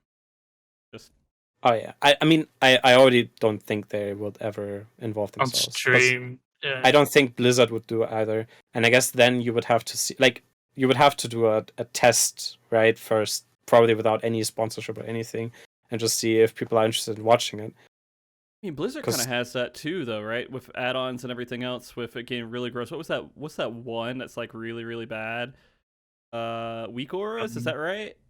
But Weak Auras is like a whole there's lots of them. in itself. Weak Auras, DBM. So, they have like an official API for the add-ons, and they frequently basically nerf the API by removing functionality from it to nerf add-ons. For example, add-ons used to be able to tell exactly how far you were from another player. Which means the people would literally make radars that pop up on your screen whenever there's like a mechanic where you have to spread out or like be a certain distance. So they ended up having to nerf it so you could only tell how far you were from another player in increments of spell casting abilities. Like in this game, we'd be like, you can only tell if you're at least 3 or at least 5 or at least 15 away, for example, instead of exact distances. Like that happens like every expansion, something like that happens where some add-on just totally destroys the entire raiding scene and they have to nerf it. Yeah, it's such a weird situation, because I mean, there's gross stuff with Final Fantasy XIV, which brings into the whole conversation of people being shitty to World First teams just because they want to throw their shade out there. It is a little bit weird with Ultimate because there is time to really develop that stuff. I mean, Savage now, I guess we will have time, right? There will be a little bit of time there. It's like, oh, you guys, this is the first time that we've had a second tier where you had more than, I guess, any time at all between normal and Savage being. I really dislike that. In Savage, it doesn't matter that much, honestly. Wait, Suki, you said you dislike it? I dislike the 1 week delay a lot. Yeah, I think it's a big deal here with I mean, it's based off their post. It sounds like all the crafting stuff will still be released to day 1. So, like, that market is gone. You won't need crafters making you gear the first 2 hours of, like, the day. I don't think so at all. I don't know if that's true. They always release that stuff with Savage. Yeah. No, but in the post, they mentioned that they're going to be keeping an eye on the market to see how it changes with this. Why would they need to keep an eye on it if they would also release at the same time? Yeah, the post, they say they're going to keep an eye on the market. So it sounds like they're still going to release the crafting stuff with the normal. So everyone will have all the pots, all the new food, all the new gear. They'll have extreme weapons. And then a week later, I think the fights are going to be a little different than how you would experience it day 1. Okay, extreme weapons actually are gonna change things a little bit, I think. It's the same for the start of an expansion, though, isn't it? Except the craft, I guess. No, like there's no extreme weapon at the start. There's no. Yeah, there is. No. You have that weapon is shittier. That weapon is worse than the crafting weapon, though. Isn't the So yeah, I the guess crafting weapon is stronger than the extreme weapon at the start of expansion. But isn't it also in 6.2? No, it's 5 levels, 5 eye levels. That's 5 item levels higher, and it's plus 1 weapon debit, so it's better extreme weapons. I mean, if they keep the same thing, I guess. Well, so I guess if they still release everything with Savage, then in my opinion, it's only a benefit for people who like want to watch the cutscenes and stuff. And and also, it will affect the race in a little bit of a way in the sense that people have more time to study the normal modes and theory craft and stuff. It's going to shave like off Suki an said- hour like of just progression because you don't have to do the normal fights to get into Savage. That too. Yeah, that too. Plus, people have more experience with all the mechanics that are introduced in the normal mode, which in a lot of fights is actually like most of them. To be fair, a lot of normal mode fights actually have like majority mechanics that are actually like identical to the like extreme fights and stuff, which is just like in less combinations.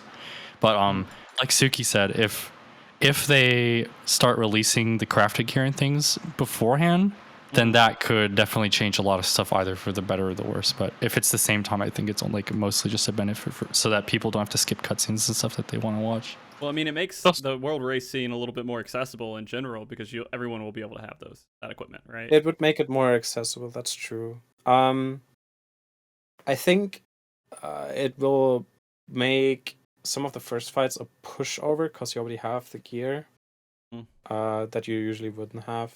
I guess some teams like TPS probably already would have, but other teams not. So other teams would be able to compete earlier and faster, which obviously. Do you think they account for that though?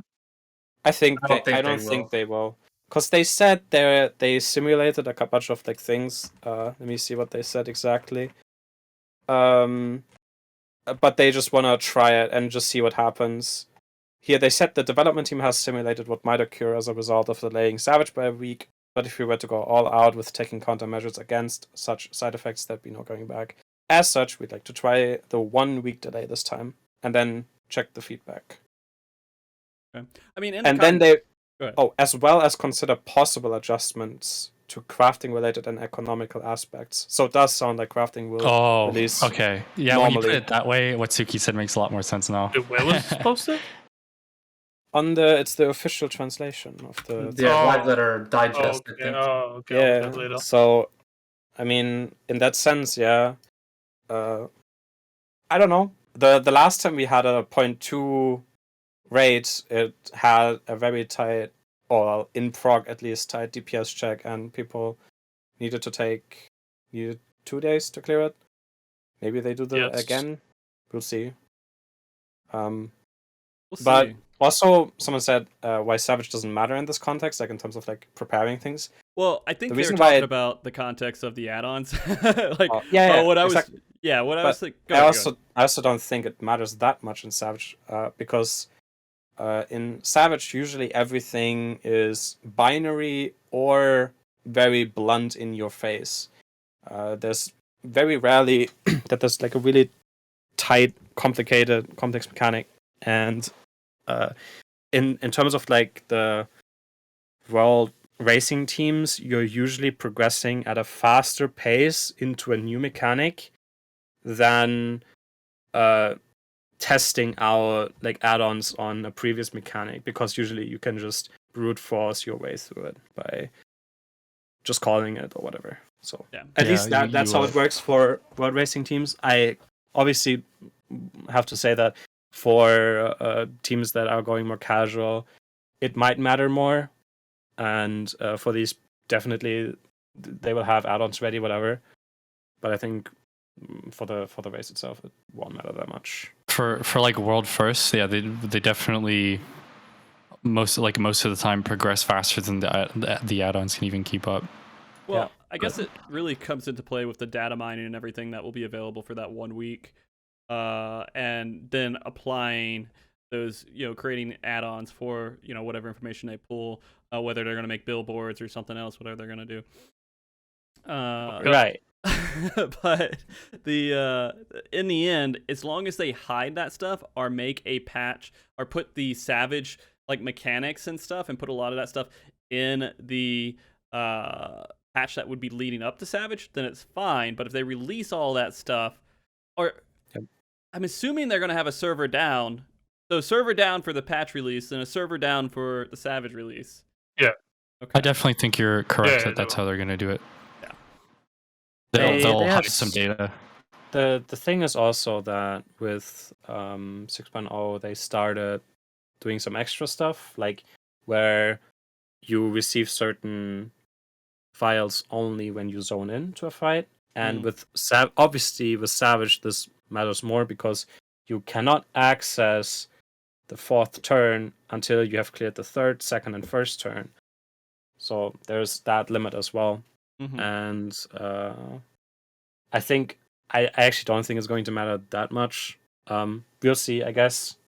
But truth be told, they can counteract this, as we see every single time with Ultimate, where we already know all the mechanics that exist, and they find ways to make new mechanics that are difficult, and we take days to progress to that. Just look at Nidhogg. We know towers, we know cleaves, we know everything. In the end, you still need to execute and learn how to do it, and that if they put a mechanic like that into the fight, you're still going to take a long time to figure it out, to make a strat, to work on the strat more, to learn it, to execute it. And then if they do that in Savage, then it's all good. That's a good point as well. What Zeb said about Nidhogg, like the first Nidhogg phase in Dragonsong is a really good example because that boss only does like 3 things. He jumps on you and it leaves a tower behind, and he does in and out in a stack, right? Like these individual parts are very simple, and like knowing each of these individual parts, how they work one at a time, doesn't really help because you have to learn how to do all these jumps at the same time and go in and out and dodge around and avoid everything, right? And those are like no amount of data mining tells you that, any of that. I remember back. Sorry, go ahead. Oh no, it's fine. You can go ahead. No, I was going to say I remember back in Titan when they released that Savage fight, and then someone showed me a GIF of Titan going up into the atmosphere and disappearing, and all you could really think is, oh, is he going to turn into an airplane now? And so that was like the discussion that was happening because he was being like the ATV and everything. And they're like, okay, well, he's mechanical. Maybe he's going into an airplane mode, and that's going to be another phase. I want that. Yeah. That would have been funny, but no, it turned out to be something completely different. It turned out pretty well. Well, I mean, like, it's always this. Go ahead. My own personal take is disregarding all the extra stuff, right? I think the 1 week delay is a good thing for the broader player base because you have the time to enjoy the story, you have the time to do the normal modes and everything. You have time to do MSQ, check out everything else in the patch, get adjusted to the job changes. In that sense, for the broader player base, I think it's a good change, especially also with the crafted gear. It allows more groups to compete. It takes that resource war away from the race. For the world race, and for me personally, I think it takes away enjoyment from the raid itself. Because for me personally, whenever there's a patch where you have the normal mode and the Savage released at the same time, you clear the normal mode, you skip through it, and by the time you enter Savage and you enter each Savage turn, you already forgot what happened in normal mode for like half of it. And it takes you by surprise again to see like, oh, okay, this is what they do. And for me personally, it just takes away a little bit of that blind enjoyment because in normal mode you already see, oh, this is the main gimmick they're going for. In Savage, it's probably amped up a little bit. Well, this isn't a completely new situation. We have ran into it before. I do want to say, like, you also most teams forget when I do these interviews after a clear, they forget what the first Savage tier was, or first Savage turn was, and the second Savage turn. Yep. So having those conversations about that, talking about mechanics, are like, what even happened in those fights? That happens every exactly. time. On week two, usually turn 1 takes longer than turn 4. Yeah, you forget the early turns. Yeah, exactly. That's the effect I'm talking of, right? Like you're learning so many new things, you've already forgotten half of what happened before. So you're like, what was this fight again? Damn. So you're experiencing the new fight in Savage from the get-go, completely new. And for me personally, that has always been one. Like even though Savage is obviously easier than Ultimate, for me personally, this has always been one of the major enjoyments in the game. And it kind of sucks because you'll get, I don't necessarily mean burned out, but used to some of the models and all the phases and everything that you see in normal mode. And the only big surprise will always be the extra phase on the 4 fight that you'll see. I mean, they could certainly change this up by adding a surprise to each of the fights. Yeah. But have you always felt at the start of an expansion that Tail was less enjoyable than the other ones? Yes. Just because of that? I never felt that. Spending 2 weeks on normal just makes this boring. You just analyze every part of the normal fights, and then it's like there's nothing to be surprised about in Savage other than the 4th special turn. Everything else is like we've seen this a million times. Enjoyable though to do the fights. It definitely like makes it a little bit less exciting for racers, but personally, I think normal mode being separated is a big deal for like, because there's a lot of hardcore raiders that like the story. You know? Me.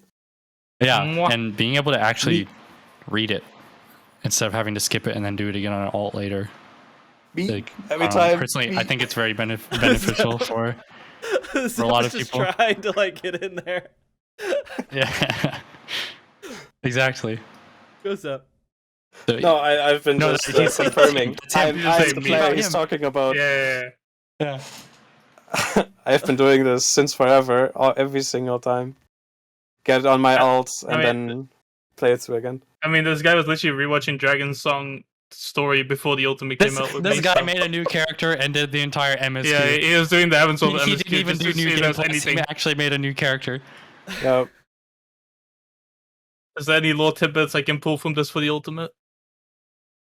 I mean, fortunately, I don't think the Pandemonium story is that good this time around. I don't know what Zep thinks about it. Do you like the Zep story? I like it, but I have to see more. Yeah, it's the raid story is always like the first 2 tiers are always like just mostly build up for the last one. Yeah, I feel like. I'm just sad there wasn't voice acting. That's all. That's true. I want a little bit of voice acting. Spoilers.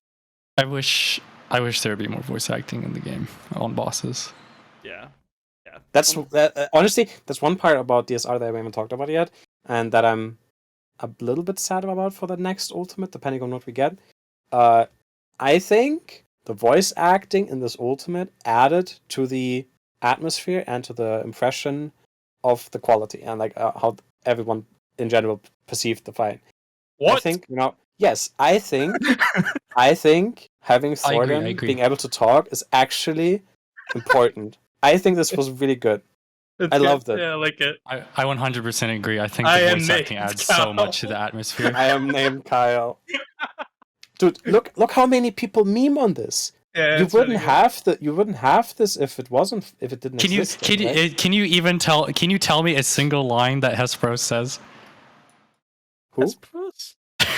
Yeah, exactly. Does he have voice lines? He has. You mean like text? But he has text, yeah, exactly. No clue. Yeah, exactly. You don't read it because like it's way up there on the screen. It's like not cool. Who cares? Yeah, I feel like it's deep, cool, like vampire voice. I would listen to it. I would think after Ultimate Coil, you would be reading all text. Oh no! I mean, in Prague we do like read the text because I was they reading give all contextual clues to mechanics. Yeah, but like you don't remember after that. Yeah. I guess like we could talk about this in story side, like being like story nerds and everything. Like, were you guys crying during the fight? Were you like really emotionally attached to what was going on at the end? Yeah, at the end for me as well. I also had like this sad moment during the phase where Torden like pretty much like mind controls the dragons. I felt really bad for the dragons for some reason. I don't know why. I felt like really bad for them. Do you know what their names are? Fuck, Yeah, I know it's Vidofnir, but I forgot. One of them is Vidofnir. It's like something like Vidofnir, but it's like weirdly spelled. I forgot the actual name. Verdolfner. Yeah, something like that. Vidofnir or something. Yeah. Yeah, Vidofnir. Yeah. And the And other one's just Quintania. called Dark Scale or something. Yeah, the dark one can be whatever, but like, yeah. Yeah, I do remember watching your VOD. Someone called, what was it? Weisfager. I can't say that name. Rasvalgar. Weisfager. Weisvalgar. Yeah, instead of saying that, Weisvalgar. you guys just said White Dragon. I was like, It's definitely easy. I think yeah. It started off as Habibi, but then I Shalfa think kept Zep- calling him Zep yelled at Habibi, and I Shalfa. was like, stop calling him Habibi. Just call him What? Rasvalgar. I liked Habibi. What but Suki's saying Akafa? Afaka or something you said. And every time Suki would try to say a dragon word, it'd come out as some complete. It would come out different every single time. So good. The Akafa. Akafa is a really weird thing, you know. Like He did it again. it's actually a weird word. hey man, I have problems saying names too. All right, we're gonna take one more break here before we get to the last leg of the show. I guess there's a lot to talk about. I'm surprised that it's been almost 2 hours. I don't know how much longer you guys got, but I know it's pretty late over there for you, Zup, right? And for Skylar. Oh yeah, that's for Skylar too. However long you need me. Don't worry. I'm sure they're used to it by now. Their sleep schedules have been getting terrorized for don't worry years, I'm about sure. it. Nice. All right, guys, we're gonna take a small ad break. We'll be right back. Please stick around. We got some, I don't know, cool stuff happening after this. I'm sure. Right, guys? Yeah. Yeah. All right. Yeah. Yeah. Hold on 1 second. Welcome back, everybody. Thank you for sticking around. We did have our next. We have a handful more things to talk about. We talked about the fight a little bit.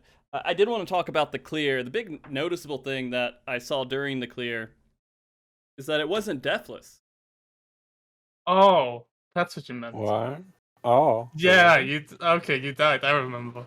Wait, did I die? Yeah, you did die. He died during the Yeah. Sanctity. the orb Yeah. dashes, the light dashing Yeah. the orbs. Yeah. No way. I think he died to the orb. AoE. There Damn. you got hit by an orb. Yeah. It's a curse. I always die on the clear. Dude, I actually do. I saw that and I was like, okay, so they decided it wasn't worth wiping. Do you feel like the DPS check overall in that fight? Because it was a pretty early death too. It wasn't like late into the fight or anything. You guys decided to just keep going? Yeah, I mean, even if someone died in strength when we res, we just kept going. There's no reason to wipe because it's not like the DPS check will not be met with the death.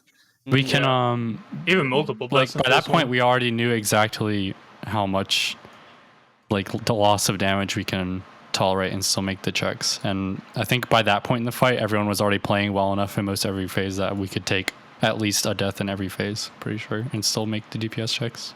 So like one death is no reason to wipe over, especially like such an easy recover one like at that part. Yeah.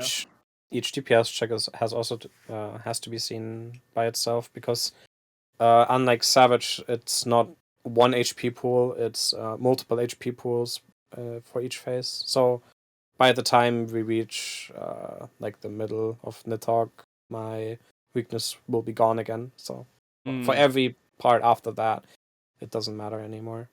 Which I guess is one thing that in Ultimate they could also change in the future to make it significantly more difficult. Would you rather have tighter DPS checks? One giant HP pool, you mean? I think a tighter DPS check does make it more fun. I mean, look at what happened in E8S. It had a 14-minute fight that had 1 HP pool and a little bit with the ads phase, and it took a significant time for a lot of people to clear it properly.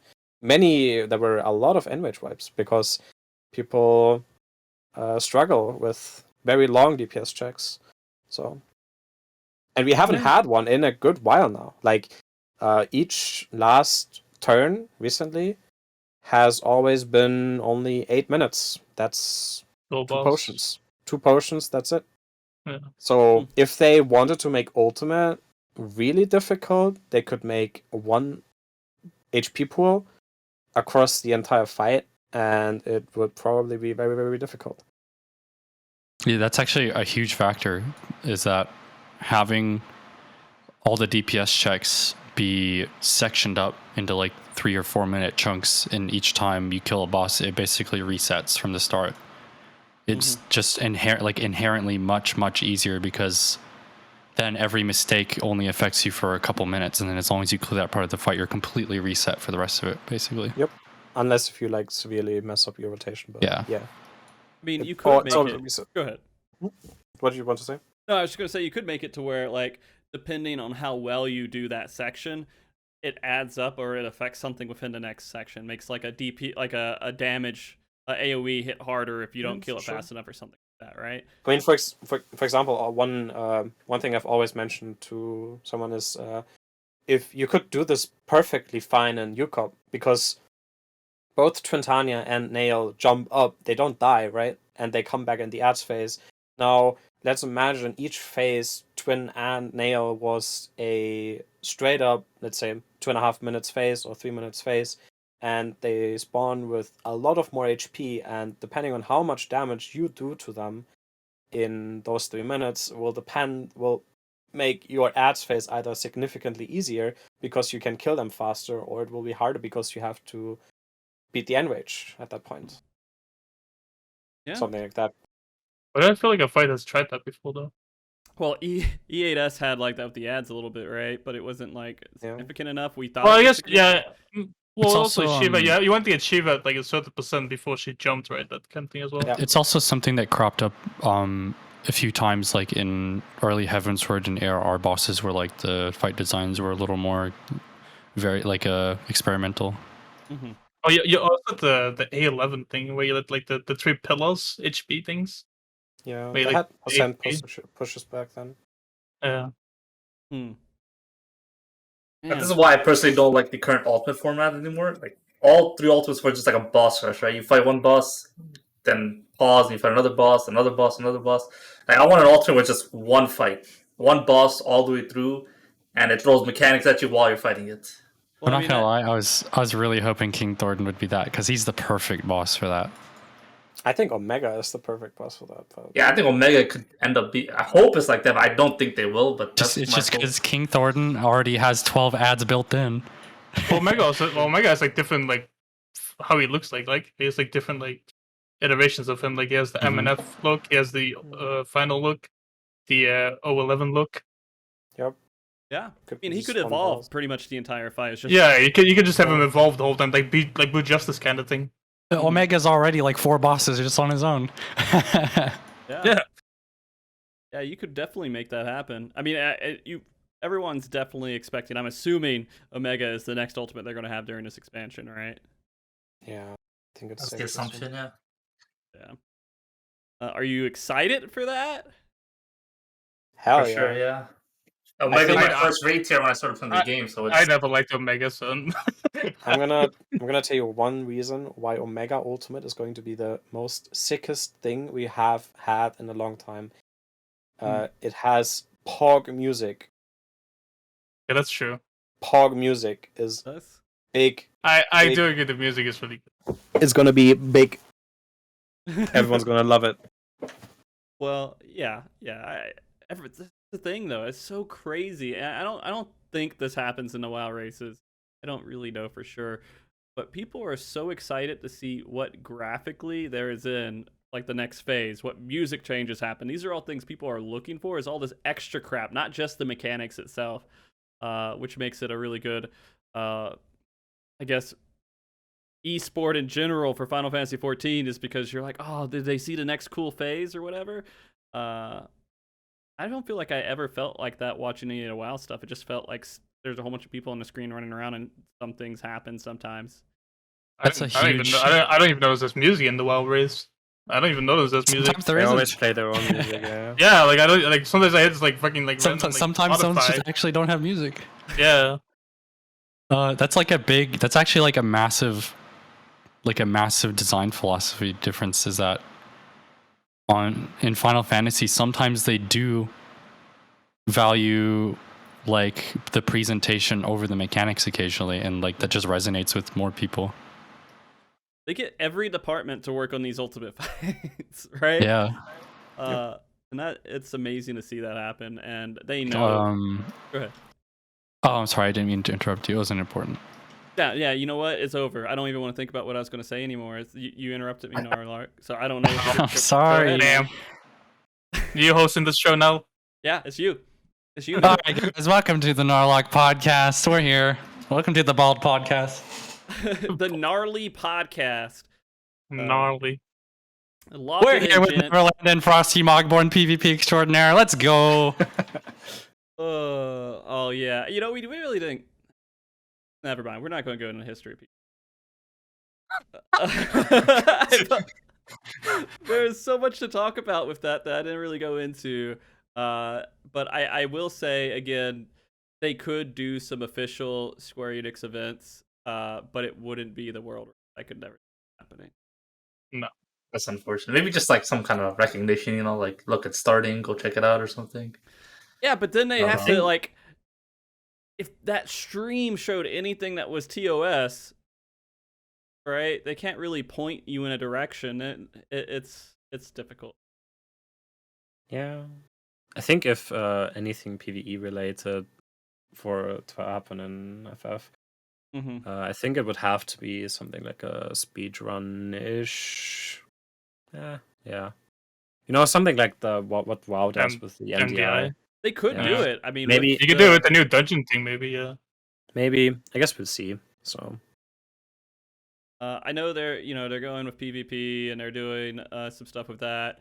It'd be cool to see if they do anything with the I guess 4-man dungeons, the more difficult dungeons and everything.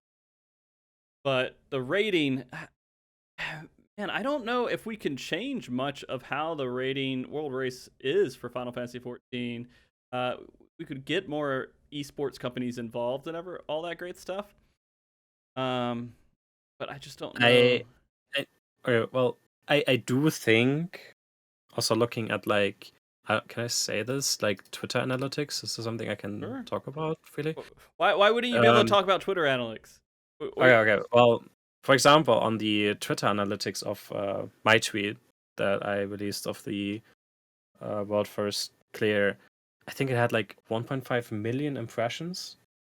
That's a lot. And if I look at that, I'm like, whew, damn, that is insane. I mean, we were comparing. Yeah, and if you add that up together with like, I think Scala also sent out a tweet and Shuffle. Yeah. And I was telling the team back then, I was like, damn, if we had streamed this prog, if every group had streamed this prog, this probably would have exploded on Twitch. Yeah. But I was gonna say, like, we even compared the tweets like to the Echo tweet from their world first, and all three of us had more like interaction than theirs. Like almost double the interactions. Here's the thing, though, right? There is that element of depending on Twitter for information, and so a lot of people will already have the information that Echo's tweeting out. That's true. You guys are the single source for it. You're right. Yeah, I think FF is definitely big enough for it to be it's worth considering if every war group was streaming, that you could build something like you have in World of Warcraft. I think that is a safe assumption. Definitely there is enough players, enough people that would be interested in it. The question is just, do you want that to happen? Do people want to be streaming? Or do people even want to put themselves out to the public, and everything like that? Because when you stream, like obviously it's like what I said earlier, it puts you out of your comfort zone, right? Like you're out there in the open, everyone sees what you're doing. If you have voice comms as well, everyone sees what you're saying and stuff like that. It's all out in the open. Is that something you want? Everyone has to, know that for themselves. For myself, I know definitely that if I stream, I definitely play different than if I play for myself, because I feel like someone's watching me, and I think there's probably more people that are like that. I mean, and I guess it's curious to know what the community would want out of that too. If they would want to see Final Fantasy being this big esports scene and everything, because when you get into that level, it gets corporate, right? It gets filtered a little bit, right? Yeah, so it has to be good for ads. It would change things for sure. Like, do people want that? I don't know. Maybe maybe. It'd be cool to see it happen. It would be cool to see it happen once to see how that would actually turn out. I think I'm also curious to see it. Well, I mean, the closest thing we had was like when Method did their thing, right?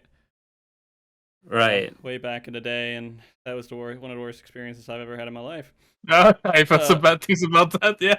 Yeah. And that was way back then. I'm sure different things have gone on, and I don't know about the current status of that team. I don't want to mean to talk bad about them. I mean, I will talk bad about that event in general. It was horrible. But I mean, that's a lot of the esports teams that are coming in right now. They depend on community to fill them in and get them up to speed. I think the main question every team always comes down to is also, okay, let's say we do stream, and assume well, if you're first, obviously you will have a lot of people flocking in.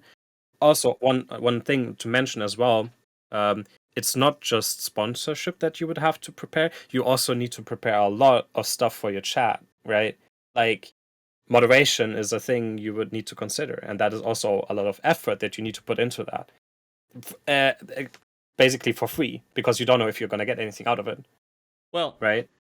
Yeah. I mean, for the teams. Well, you know what I mean, right? Like, random people are going to come in and then they're going to type all kinds of stuff. So you need to moderate that, obviously. Here's the thing. I don't have dedicated mods. I have friends that have mod swords. I have people who right, show but and stuff. That's still work.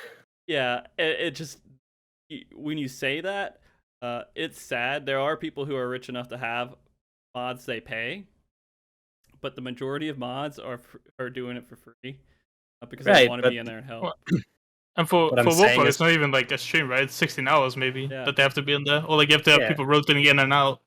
Exactly. One point is that, and the other point is obviously someone has to be there doing it, right? Because you can't do it because you're playing the game. You cannot check your chat all the time. You cannot check if someone is saying something that shouldn't be there. And if you are ahead, people are gonna be there. And I don't know if you've ever noticed, but there were a lot of streams sometimes of like random community people that, because of certain things they were doing on stream, they got a lot of viewers, like people trying to clear week 1 on Monday, the last few hours before the reset, and then the stream gets like 600, 700 viewers, which comparatively is very, very little. And that chat was already going nuts. Yeah. Like, there was insane stuff there because it was completely unmoderated, because it was just one person randomly streaming, and it got randomly a lot of attention. Which would be very similar to what would happen if, let's say, someone from our team streamed, because none of us is really a professional streamer or anything like that. And the same thing would apply to, I think, Kana's team as well. Nobody there is a professional streamer or anything. Nobody has anything set up. And I mean, it's a growing pain, right? Huh? It is a growing pain. And I think a lot of people who are there, I mean, if you have really bad people in your chat, eventually it'll get handled. And if it doesn't get handled, it's not the worst thing in the world.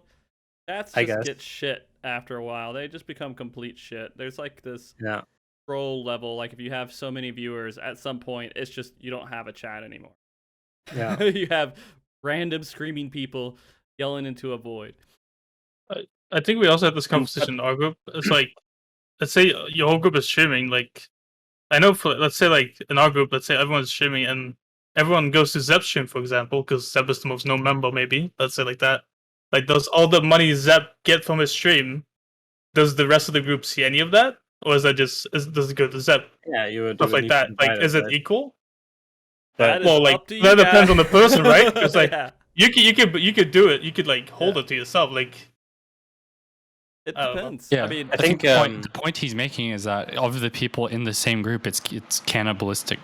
Yeah, but at the same time, what I was trying to get at is, as one group is ahead and now receives a lot of viewership because they're ahead and they might be close to a clear, are people still going to be interested in watching the second group, third group?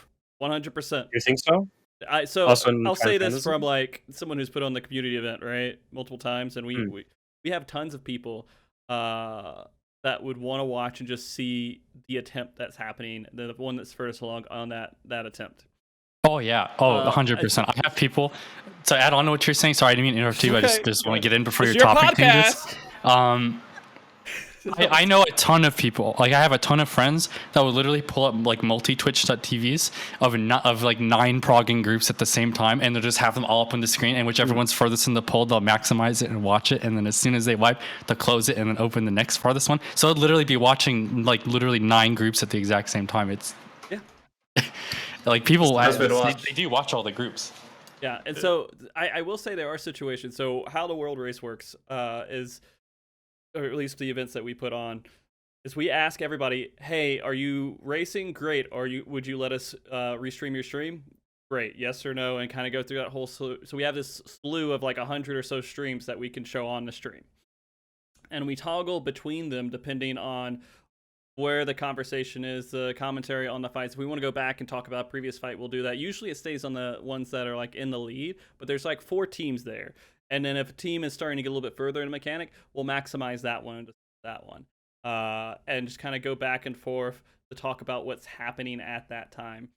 The other part is there are going to be streams that don't want me to restream their stream. They're like, no, you can't do it. Or they don't say anything. We don't have permission. I have to have someone tell me, yes, you can, for me to feel okay about it. Otherwise, I'm not going to do it.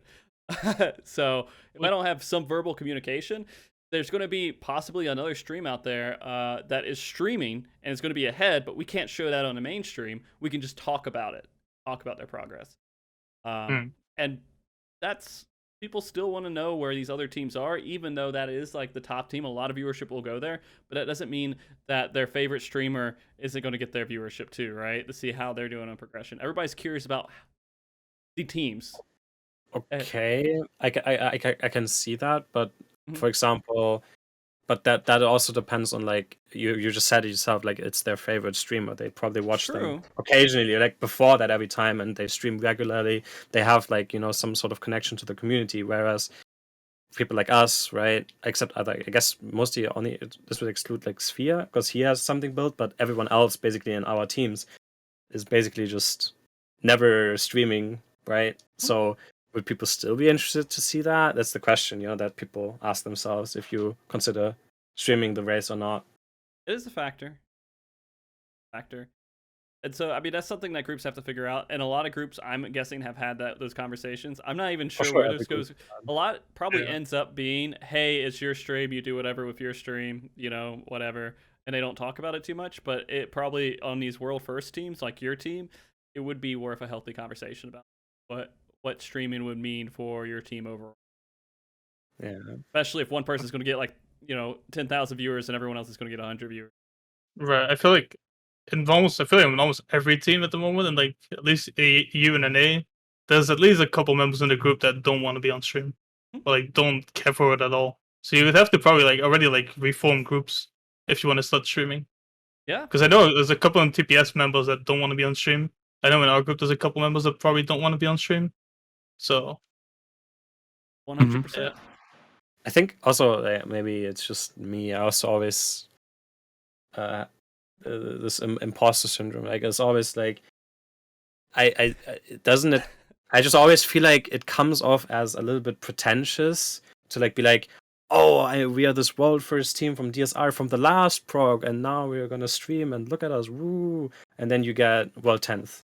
I don't know, you know. Don't jinx us right now. I think about that every single time. I think about something like this. That's also like what I meant earlier with the comfort. It's like this is very apparent for a lot of world racing people, and I've noticed because I've talked to some of them. They're like, okay, we don't stream, and we just form randomly. It doesn't matter where we clear because we don't have stream. We have no expectations. It's whatever, right? But if you stream, you're setting yourself out there, right? And people are like, oh, they got the world first from the last time. So are they going to win again? Or what are they going to do? You know? So if you're not streaming, so if you're not streaming or anything, you're just playing, right? You're just a player. That is that. It is weird. It is a sticky situation. And 100% everybody who is on the team would have to agree to it. And that will make some people leave, stay on the team. Because they're like, okay, maybe this is financially feasible, but it just depends. But we don't have big organizations like No. WoW does that would support the teams the way that they are right now. We have 8 to 10 people who want to get together and try to clear first. Yeah. Instead of hundreds of people working together with lots of money behind it.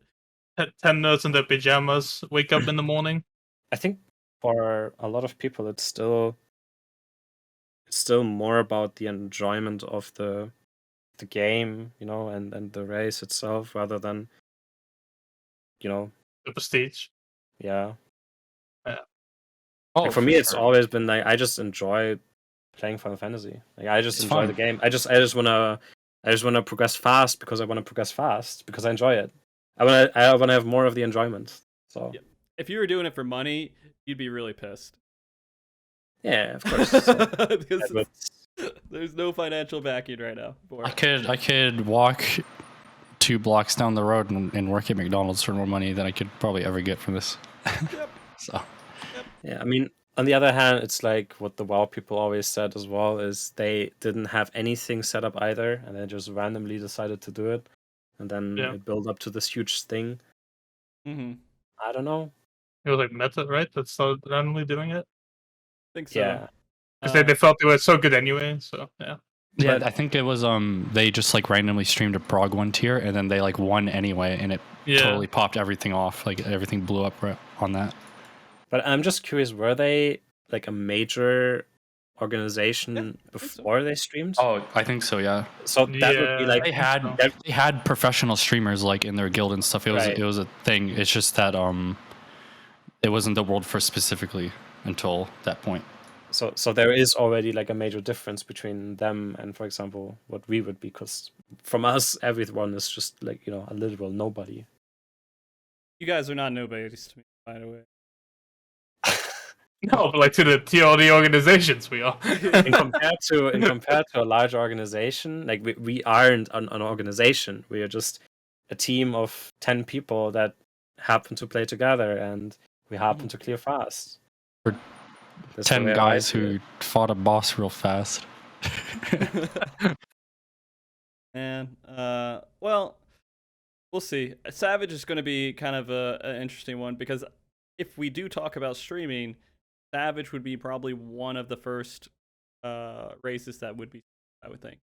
Yeah, for sure. If Yeah. if there is a streamed race, you will see it first on Savage. Were we discounting DSR again? Didn't you say that counts? Give me And give me you know, give me another one, dude. that was such a big mess, dude. We didn't know if it was going to be cleared in an hour or I like thought it was multiple 5 days. hours. Oh, Yeah, no one was ready for it, yeah. I remember talking to Connor before it came out. I was like, this is gonna take like 5 hours, isn't it? And he's like, nah, prepare for like 3 days. I'm like, what? He was so sure that it was gonna take like a couple days. yeah. Crazy. I actually oh, hold on. I think you might also.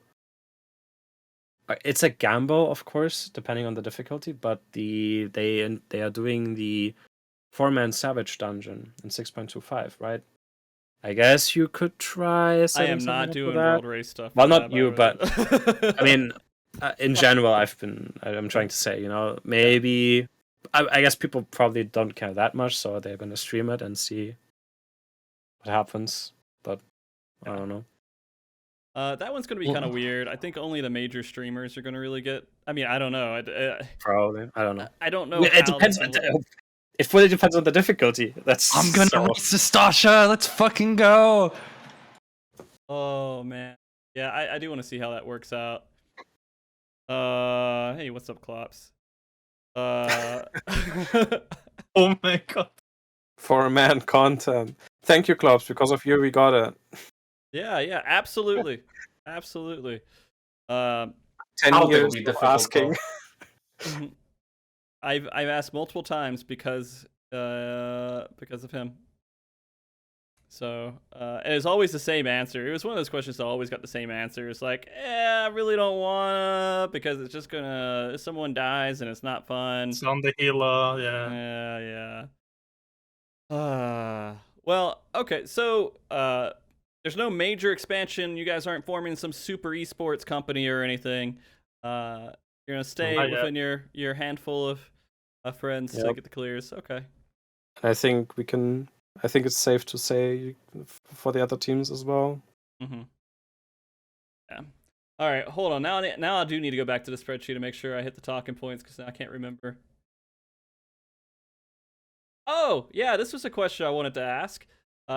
Would you rather one ultimate at the level of Dragonsong Reprise, or would you want two that were like not as like detailed and as crazy?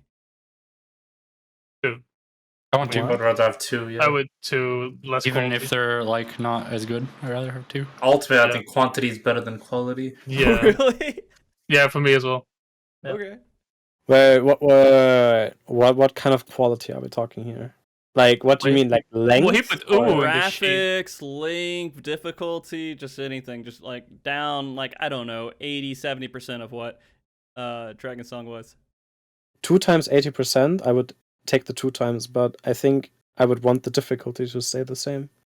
If they can keep the difficulty the same, but it's like less visually appealing, I would be fine with it. But I think if the difficulty would suffer from it, I would prefer one DSR. Okay. What if they did one DSR then one 48 man? I'd be okay with that. I'd I would be okay with that. Yeah, Dude, I think 48 man mans is are so hard. much fun. I think it brings I think together so many everyone- yeah. people. I think everyone that did that actually as a group like would prefer that. I think. And I the think 48 anyone who mans didn't always do have it would unique not prefer it. mechanics. Would you say Nar? I said the 48 mans always have like unique mechanics and items and stuff. You know, item-based gameplay is like a big thing that doesn't happen in this game Oh, that don't happens in remind like me. World of Warcraft and stuff. You know, I like it. It's nice to have sometimes. You know how much money I sell, like how much money I spent Not on every those time. potions on the market board when DSR came out? I know DRS. it was hype. I love spending money. Totally. I bought the whole market board out from like the potions that like I needed. I think the entire like collaboration that you had going on there on the DRS proc is what really makes this so cool for everyone. Mhm. Yeah. It's like every single time, like this is also like an important thing for like the world racing stuff in general. It's like you're more often than not you're placing your bets on a person you've already progged with, and you're hoping, okay, maybe this person's going to play a little bit better, or I already know they're playing good. And very rarely do you actually get the opportunity to prog with players you've never progged with before. For example, like for me this time it was like half of the other team from our group now I've never progged with, but this time I was able to. Or the reason why we asked Suki to join us in 5.4 was because we saw how he performed in DRS, and we were like, damn, this guy is pretty good. He's active, likes to talk, calls out stuff, so let's take him in. And this is why I personally like DRS a lot. It's like you get to play with so many people, and everyone is like all in this one voice channel, and everyone's having the reaction together to new stuff. It's really cool. Well, You don't get that experience in Ultimate or Savage. well, do you think you'll still get that experience now that everyone knows what that content kind of looks like? Because maybe I think groups so. will be kind of formed up beforehand now, right? Definitely, but I think you'll still get the same experience because I think you still get the same. Yeah. There's no shot you've everyone's progged with streaming. 40 other players before.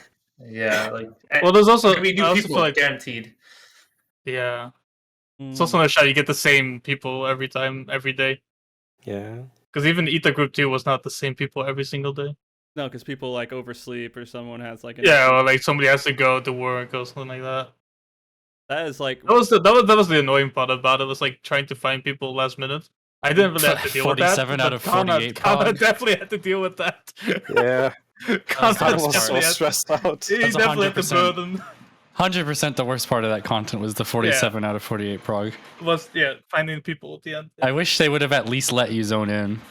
they changed that, right? So they fixed that. They part. Yeah, changed they it, changed yeah. it now, yeah. You can zone in with anywhere between 24 and 48 now, and it scales. But For example, one guy who I've never progged with, but I would love to prog with him one day is Klops.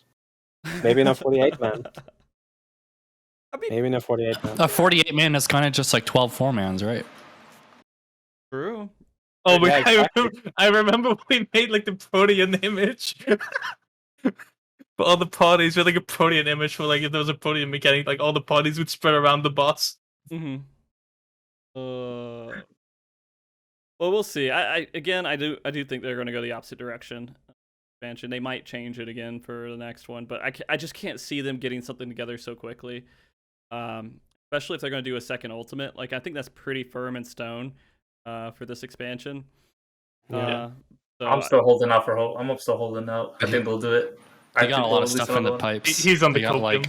they got an I'm ultimate. also on the copium. Oh, 6, 4, 6, no. 5. No, They no, got no. the they got the ultimate. They got the savages. They got the hard dungeons. They got the island sanctuary. They still got the deep dungeon. They said they're doing. Like they got a lot of stuff in the The pipe deep dungeon, right I'm now. expecting 6-3, but I think 6-4, 6-5, something big man is coming. man, I don't. Okay, we'll see. I'm not expecting it. All right. So I guess there's only a couple more things to ask here. We didn't really talk about your mechanics, your favorite mechanics or anything for the fight. When you were progging through it, I guess what was your favorite and what was your most hated mechanics that you had to deal with going through Dragonsong? Oh, me first. Okay. I liked the dive from grace, like the debuffs in Nidhogg, because a big pitfall that they seem to like design into with a lot of content in this game is just like puzzles where the big hardest part is just learning how it works, and then after that it's kind of like just whatever to do. Whereas that mechanic is like completely the opposite. It's just a straight up execution check where like it's not a puzzle at all. It's just hard to do. I wish there were more mechanics like that in Ultimates. What was your least Totally agree favorite? with that. No? What? What was your least favorite? Oh, come back to me on that one. I have to think about it. Alright. I think for me, as a spectator, not actually doing it, and I did it later on, I cleared it afterwards. But as a spectator, for me, it was definitely Death of the Heavens. Because there was something so satisfying about like just seeing it being executed every single time and then like seeing it correctly. Also the LB bar making the noise when it was correct. Like the whole like we would like get a giant chunk of LB when you did it correctly. That was very satisfying for me every time. Least favorite was definitely the extra flare afterwards. The triple extra flare direction, just because of the way that it can be done now, and we didn't know about it. So you're Hindsight, salty. That's what you're anger. saying. I think my most favorite would also happen to be Death of the Heavens, and my least favorite probably something in P1 because it's just done it too much. Just something in I think- P1. Yeah, something in P1 or P2 just having it done too much. I agree. Death of the Heavens was definitely a very interesting mechanic. It's overall so much going on. I think Wrath of the Heavens is probably the worst mechanic. Really? This is like I think it's like copy paste of Quick March pretty much. Like they didn't really do anything special with that. Just go to the sides, dodge twisters, and meet up at the end. What about Wrath of the Heavens is kind of like they just took a bunch of coil mechanics and just kind of like slapped them around the room, and they don't really fit together in any particular way, and you just kind of like run around and dodge everything, and then you're done. Yeah, it's all so random. It's just spread out and just dodge everything. And that's it. There's no really like in-depth thinking involved. Like, when we first saw it, we thought, okay, we gotta do this, that. When you actually look at it, it's just like everyone kind of do your own thing and meet up at the warrior at the end. What do you think about Sanctity with the meteors? I think Sanctity is a beautiful mechanic, just beautifully beautifully made. I love the randomness of it. You think even the shitty meteor pattern is a good thing? There's never a That's medium. There's always a Well, good isn't that medium really? pattern. Really? I feel like there's one No. there's a shitty one. There's gonna be like a shitty one. You can find a decent one. There's not gonna always be a great one. There's always a decent one. Yeah, that's true. Oh. I swear people say there's only like a chance to get a shitty one. If you Well, that's fixate because, it on north Yeah, if you south, fixate it on north south only, yeah, you'll get a shitty one. Even But You don't I pay always attention get to that, but I've two. never seen. I don't know. You don't ever get two. You don't always get two that are directly across, but you do always. It seems like always get one that's at least one off center, and not only two exclusively. But that mechanic has like blown me away by the randomness of like what they're willing to do out far. Like that's probably the most random mechanic they've ever made. Sanctity with the towers and stuff. So I hope they do more stuff like that where just complete randomness. There's like no pattern at all. Actually, if it's only possible for there to be less than 4 towers in the center, it's actually impossible for it to only be curse patterns. How many of you guys progged A4S with Nessie? Me. Do you remember how many different combinations the legitimate way of doing it had? I remember that being a huge thing where like there's just so many different variations to how it needed to be solved. For what? Nessie. Nisi. Back Nisi, in A4S, yeah. In A4. Wait, wasn't it just straightforward? You pass it to 2 different people every time? Yeah, the only the hardest part about the Nisi was the fact that it gave you a heavy dot tick straight after passing it. And that dot tick would overlap with like pretty beefy raid wide damage. That's why the meme of the world first A4S video having a Vit potion in it. Yeah. World First was the only one who really did it legit, I think, as well. And then they had to do like the server ticks right afterwards. They did it legit twice, and then they ended up having to cheese the very last one, I think, if I remember correctly. Mm-hmm. Oh, yeah. Gotcha. I don't know. It's my old ass remembering this shit. Anyways, the other... There was something else that was on the tip of my tongue, but I feel like Narlark threw me off again. What? Oh, no. Yeah. It's okay. I forgive you, dude. Forgive you. Let me look at my sheet just to make sure it wasn't something I read there. No, I feel bad. That's okay. You know what? It's all right. We always got to have one person to blame. What the hell? Oh, yeah, it was you. It was you. Did you say what you hated the most, Nar? Oh, yeah. Your least favorite mechanic.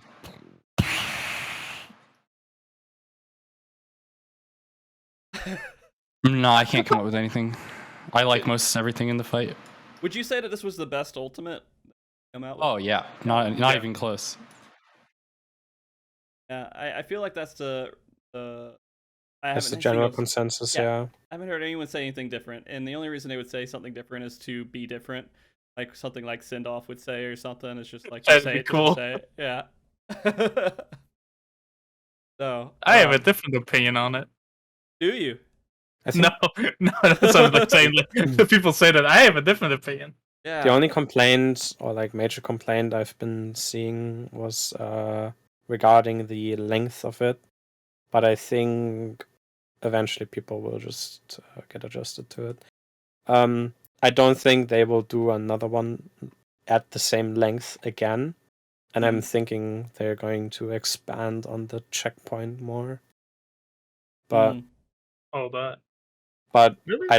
I think it's the major complaint I've been seeing about the length. Here and there on like the discussion Reddit, I've read a bunch of times that people are indeed complaining about the difficulty of it, like being too difficult.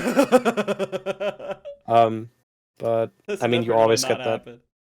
Yeah, I don't think it'll ever happen. People are always going to complain because they can't get their rewards. Like, I'm never going to do it. I'm never going to do this fight, by the way, guys. I'm never going to do it. SPF cleared? Huh? SPF cleared this fight yet? I actually don't know. SPF clearing this? They're getting the last phase, I believe. Eventually clear it. Like, yeah, I'm just wondering if they have already cleared. I'm sure some PF somewhere has, because I've seen PFs getting to last phase. So I'm yes, sure. Okay. Many people are saying this fight is very difficult and everything, but I think, like with every content before in this game, people get adjusted to it and people get more consistent with it. And I think if you wait just a couple more patches, everyone's going to be like, yeah, DSR, I can do that. It's fine. It's not a big problem because everyone has learned the fight by then. And I think people, the perception of it by then will not be that it's as extremely difficult as people have said now. I think will get better. Yeah.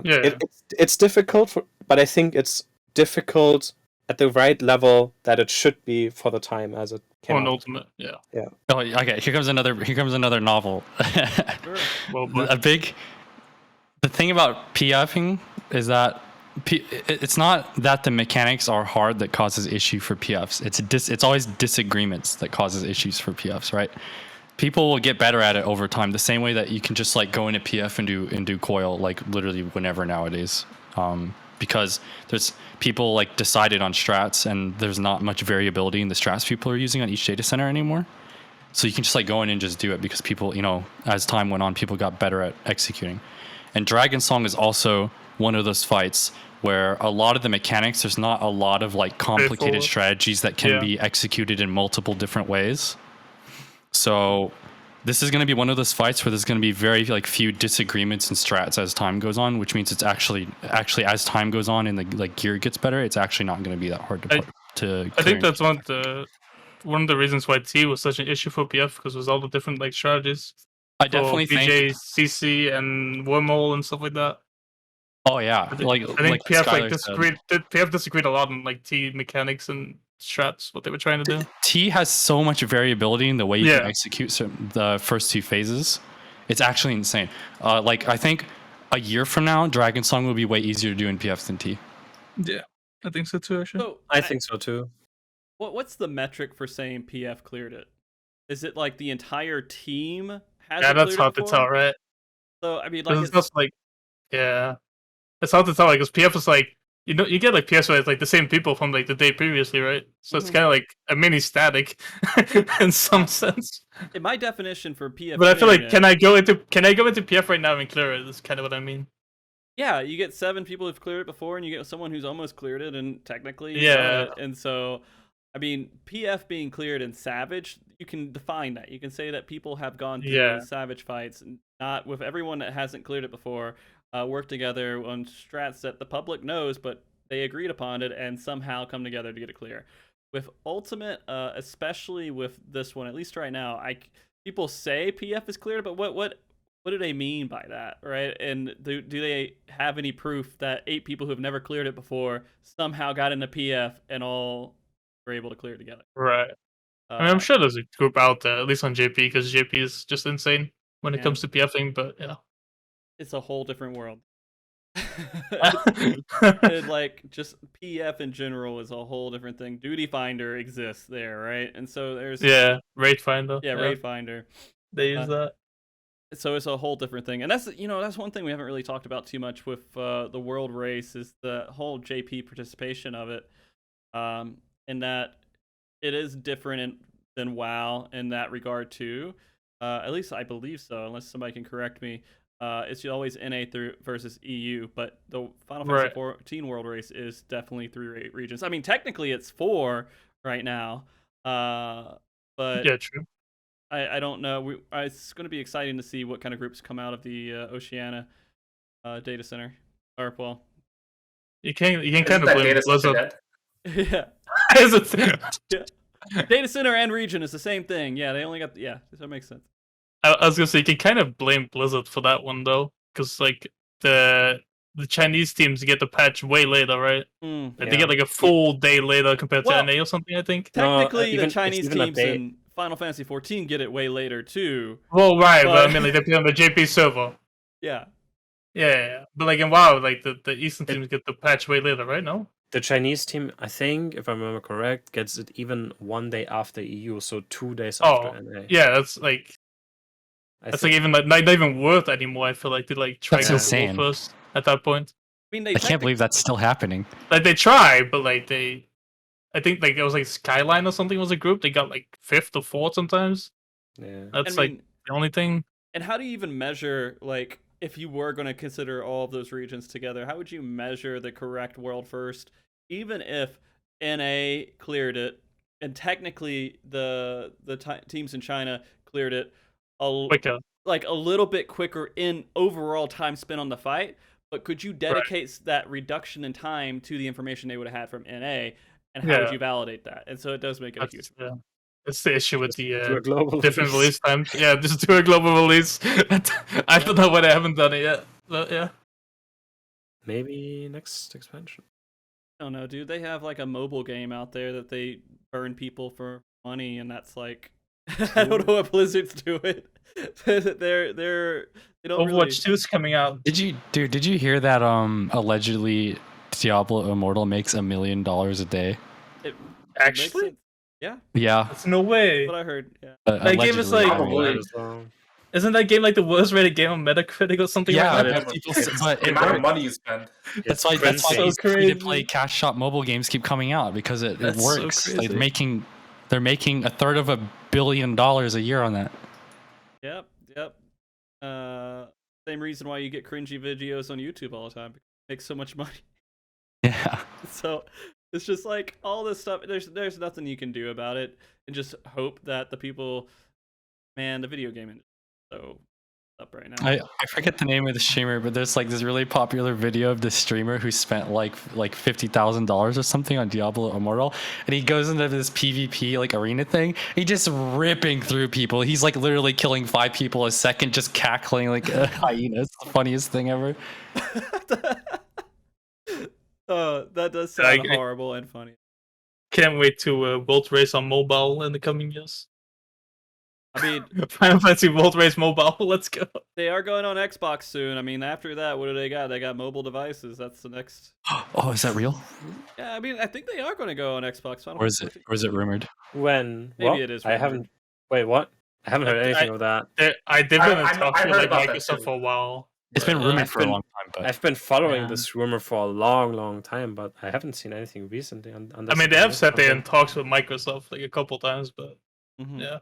I thought something new It was a came up recent thing. recently. Yeah. Yeah. It was like the Microsoft conference. So it was like an I remember. I forgot where, but Microsoft mentioned their like talk with Square Enix or something. Where Square Enix talked about I they were see.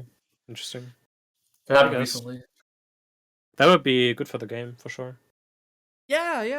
You know, back whole different. Back in the day when I was growing up, when we played Xbox, we related them to Mountain Dew and Gamer Bros and stuff like that. Yeah, I don't know why. That's like this. don't forget the nacho cheese Doritos. Oh, did you get your Doritos, free that's the COD other one. EXP Oh, weekend? yeah. The Yeah. Call of Duty 2 times EXP on your nachos. Oh god. Yeah. Jeez, gotta Monster get that. Energy. Team code. Monster Energy. Oh gee. I can't wait to Black see all the Sea. Xbox gamer tags in 14. Dude, Xbox. Okay, I don't know. Maybe this isn't a tangent we should continue on, but Xbox gamer tags are the funniest thing ever. Every time I play Halo, it makes me laugh every single game. Yeah, we're going off on some crazy tangent now. Maybe we should pull back on that. But we've been going for almost 3 hours now. So I do want to open up the floor a little bit. I doubt anyone in chat has a question. They all know all the answers to everything they would ask, I'm sure. But if an interesting question comes up in chat, I won't moderate it or anything, unless if it's like really gross, and I'll. But you know, people can ask questions and we can pull from that. The other thing is, while we're waiting on any of that to actually happen, are there any other thoughts you guys have about the world race in general that you're just thinking on, and you're like, I haven't had someone to talk to about it, and you want to talk about it now? I'm very excited to see the effect Klops has on the Kana group. Wait a minute. Spoilers. What? I actually didn't know any of this happening. He's joining Kyle's group. Yeah, they are now one huge group. Okay. One huge group. Huge group. One huge group.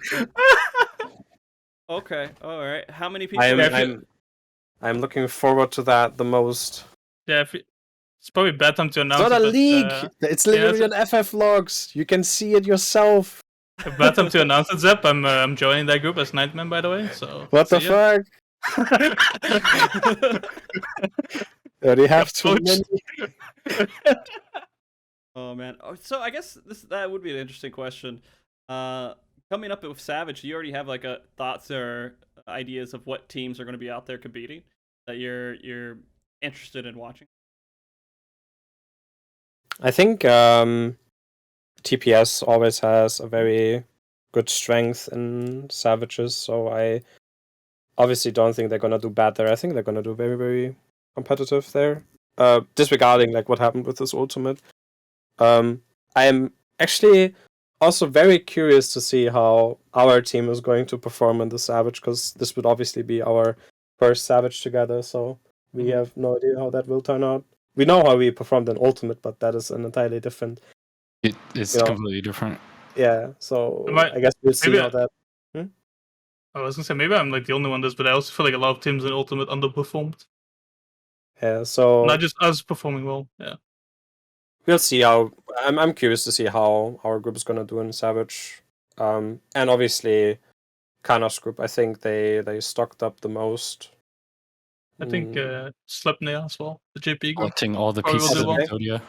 I Hmm? I have not been keeping track of anything that happens past the 3 teams here. One thing I actually wish to happen is that there is a proper EU with only EU player group that actually Oh, does dude. well. We don't have to play us for that. I don't want to be in it, but I just want to see one that actually does well. Because there is none. I don't want to shit talk, but looking at the rankings, there's none in the top 10. The only one is fucking, what's it called? The one from Light? Harry got this group? But they're not in the top 10. But yeah, they're not in the top 10, but like that's the only like decent EU group other than like Entropy. I mean, Yeah. Entropy was a full EU group, right? For like a long time, so. It was a full EU group. I see you nodding along, Frosty. I just want you to know I feel the same way. No, Zep is I like the feel master investigator over here, and he knows everything that's happening with every group. I'm just over here like nodding my head, like, I don't know how you know any of this, but I know some of it, right? I do. I've been a little bit out of the loop, but some of it, a lot of it. I mean, I remember Angered back in the day. That was such like. Oh boy. Oh boy. It was a fun thing. But I mean, yeah, I do want to see what actually happens with the next World Race with Savage now that like Ultimates happen, and there are organizations that are looking at it, like Echo. I don't know if that's 100% accurate because I'm just taking off what chat said. They're gonna have a group in the race, but they're still learning. If that is the case, they're still learning the game and how to. So it'd be how they do. I think so. Are they even continuing their DSR? Yeah, they the are. MDI has ended. No, they are gonna continue it. I know Jeet was talking about it. I don't know when. Oh, I see. I guess that's good.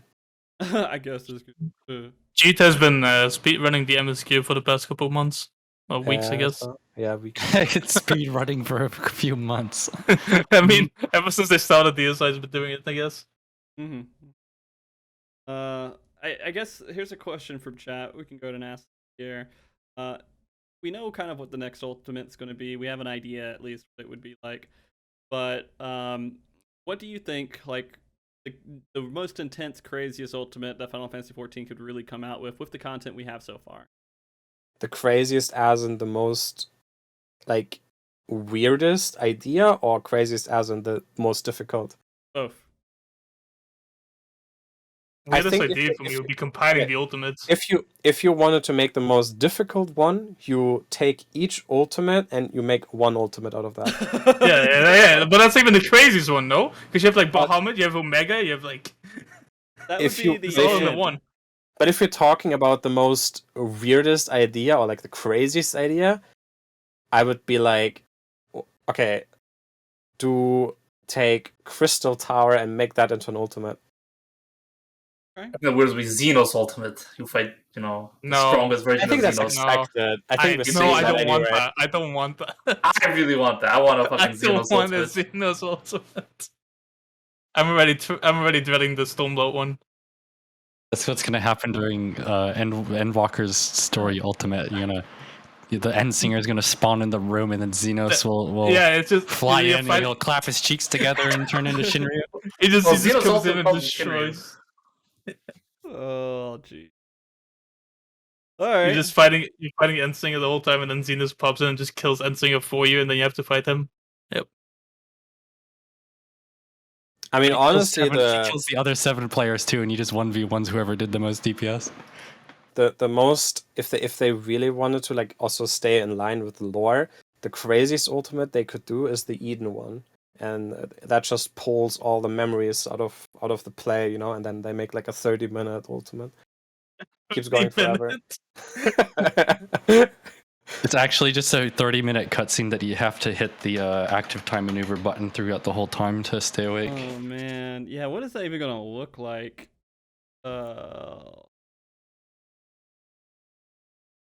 Yeah, that would like you would have basically. I'm assuming. Oh, would you have the Oracle of Light and Oracle of Darkness kind of probably merging together in that situation or fighting separately. I don't know. Interesting to see what they do with that. But that's like what 4 years away. That's so long. A while. Fun times, away. though. I'm still looking forward to that stuff. All right. Well, I guess we can go ahead and start wrapping up, guys. But this has been like an amazing show. I'm so glad you guys gave me the opportunity to start talking to you because I felt again really bad that we couldn't have that conversation after you guys cleared. And you know, I've always support all of you guys are friends to me in some shape or regard. You've all been really great to come in on MogTalk, having these topics discussed and everything else. And so I was happy to see you guys win.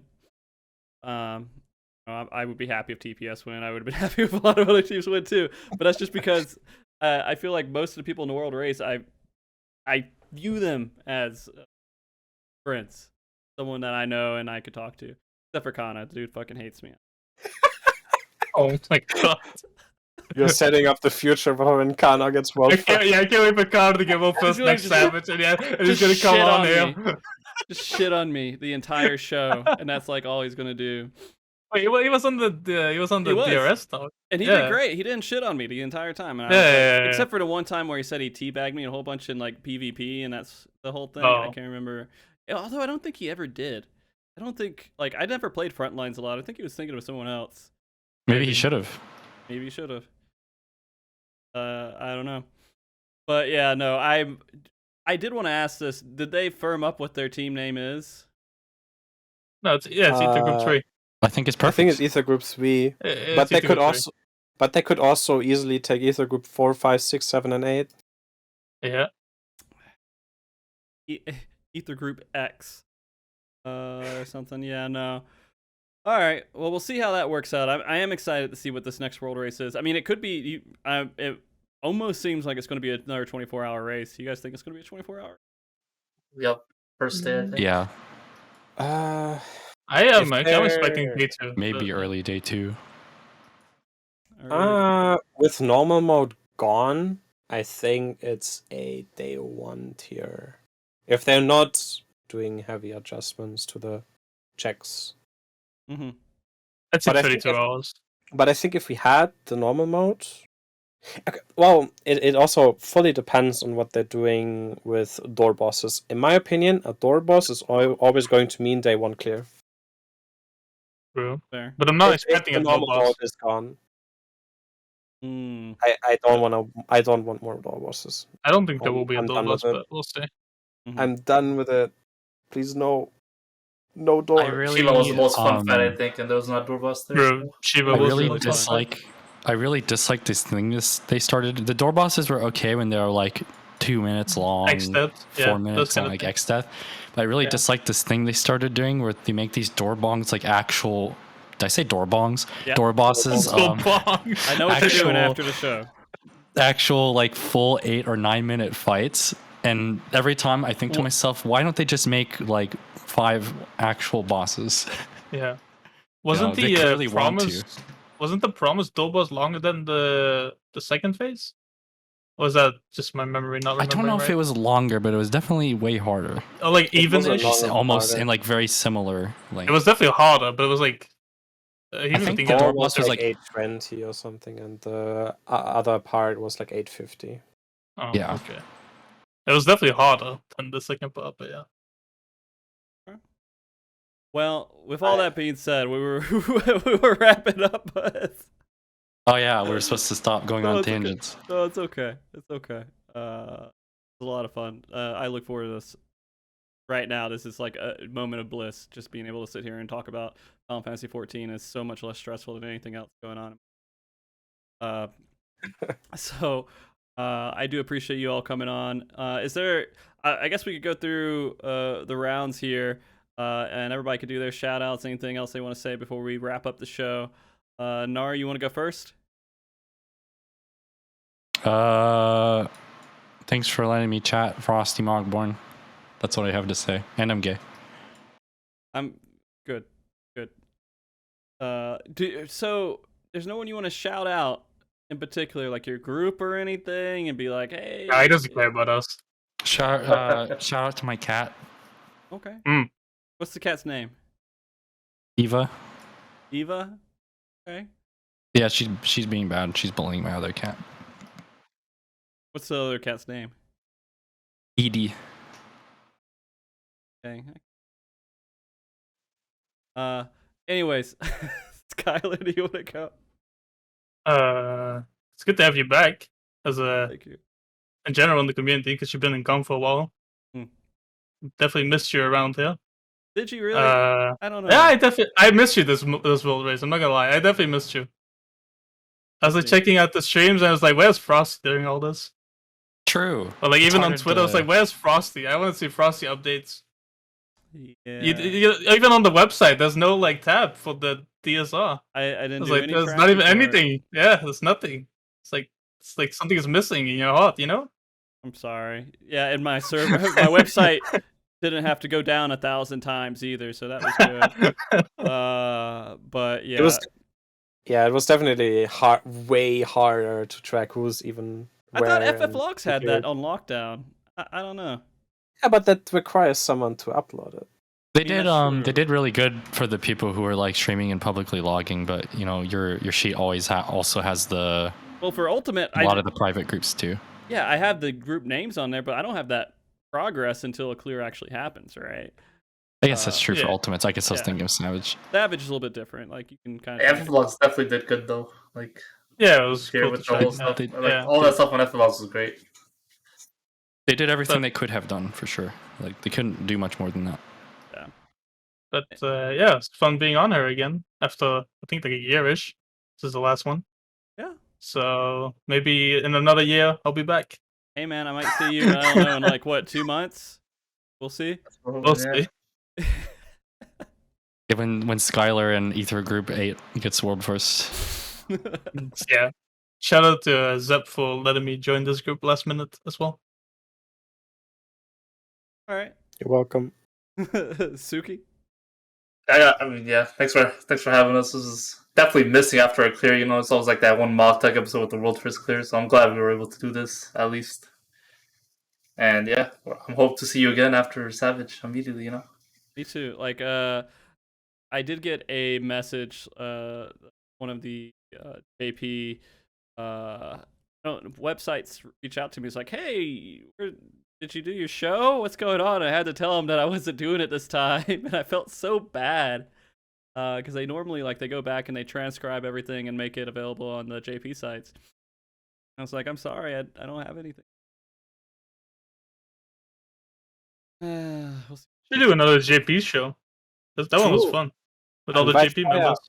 Invite Fire. Yeah, I hope that that probably I will try to get that going again. It's always so difficult to do that. Yeah. But I do want to get it going again. All right. Yep.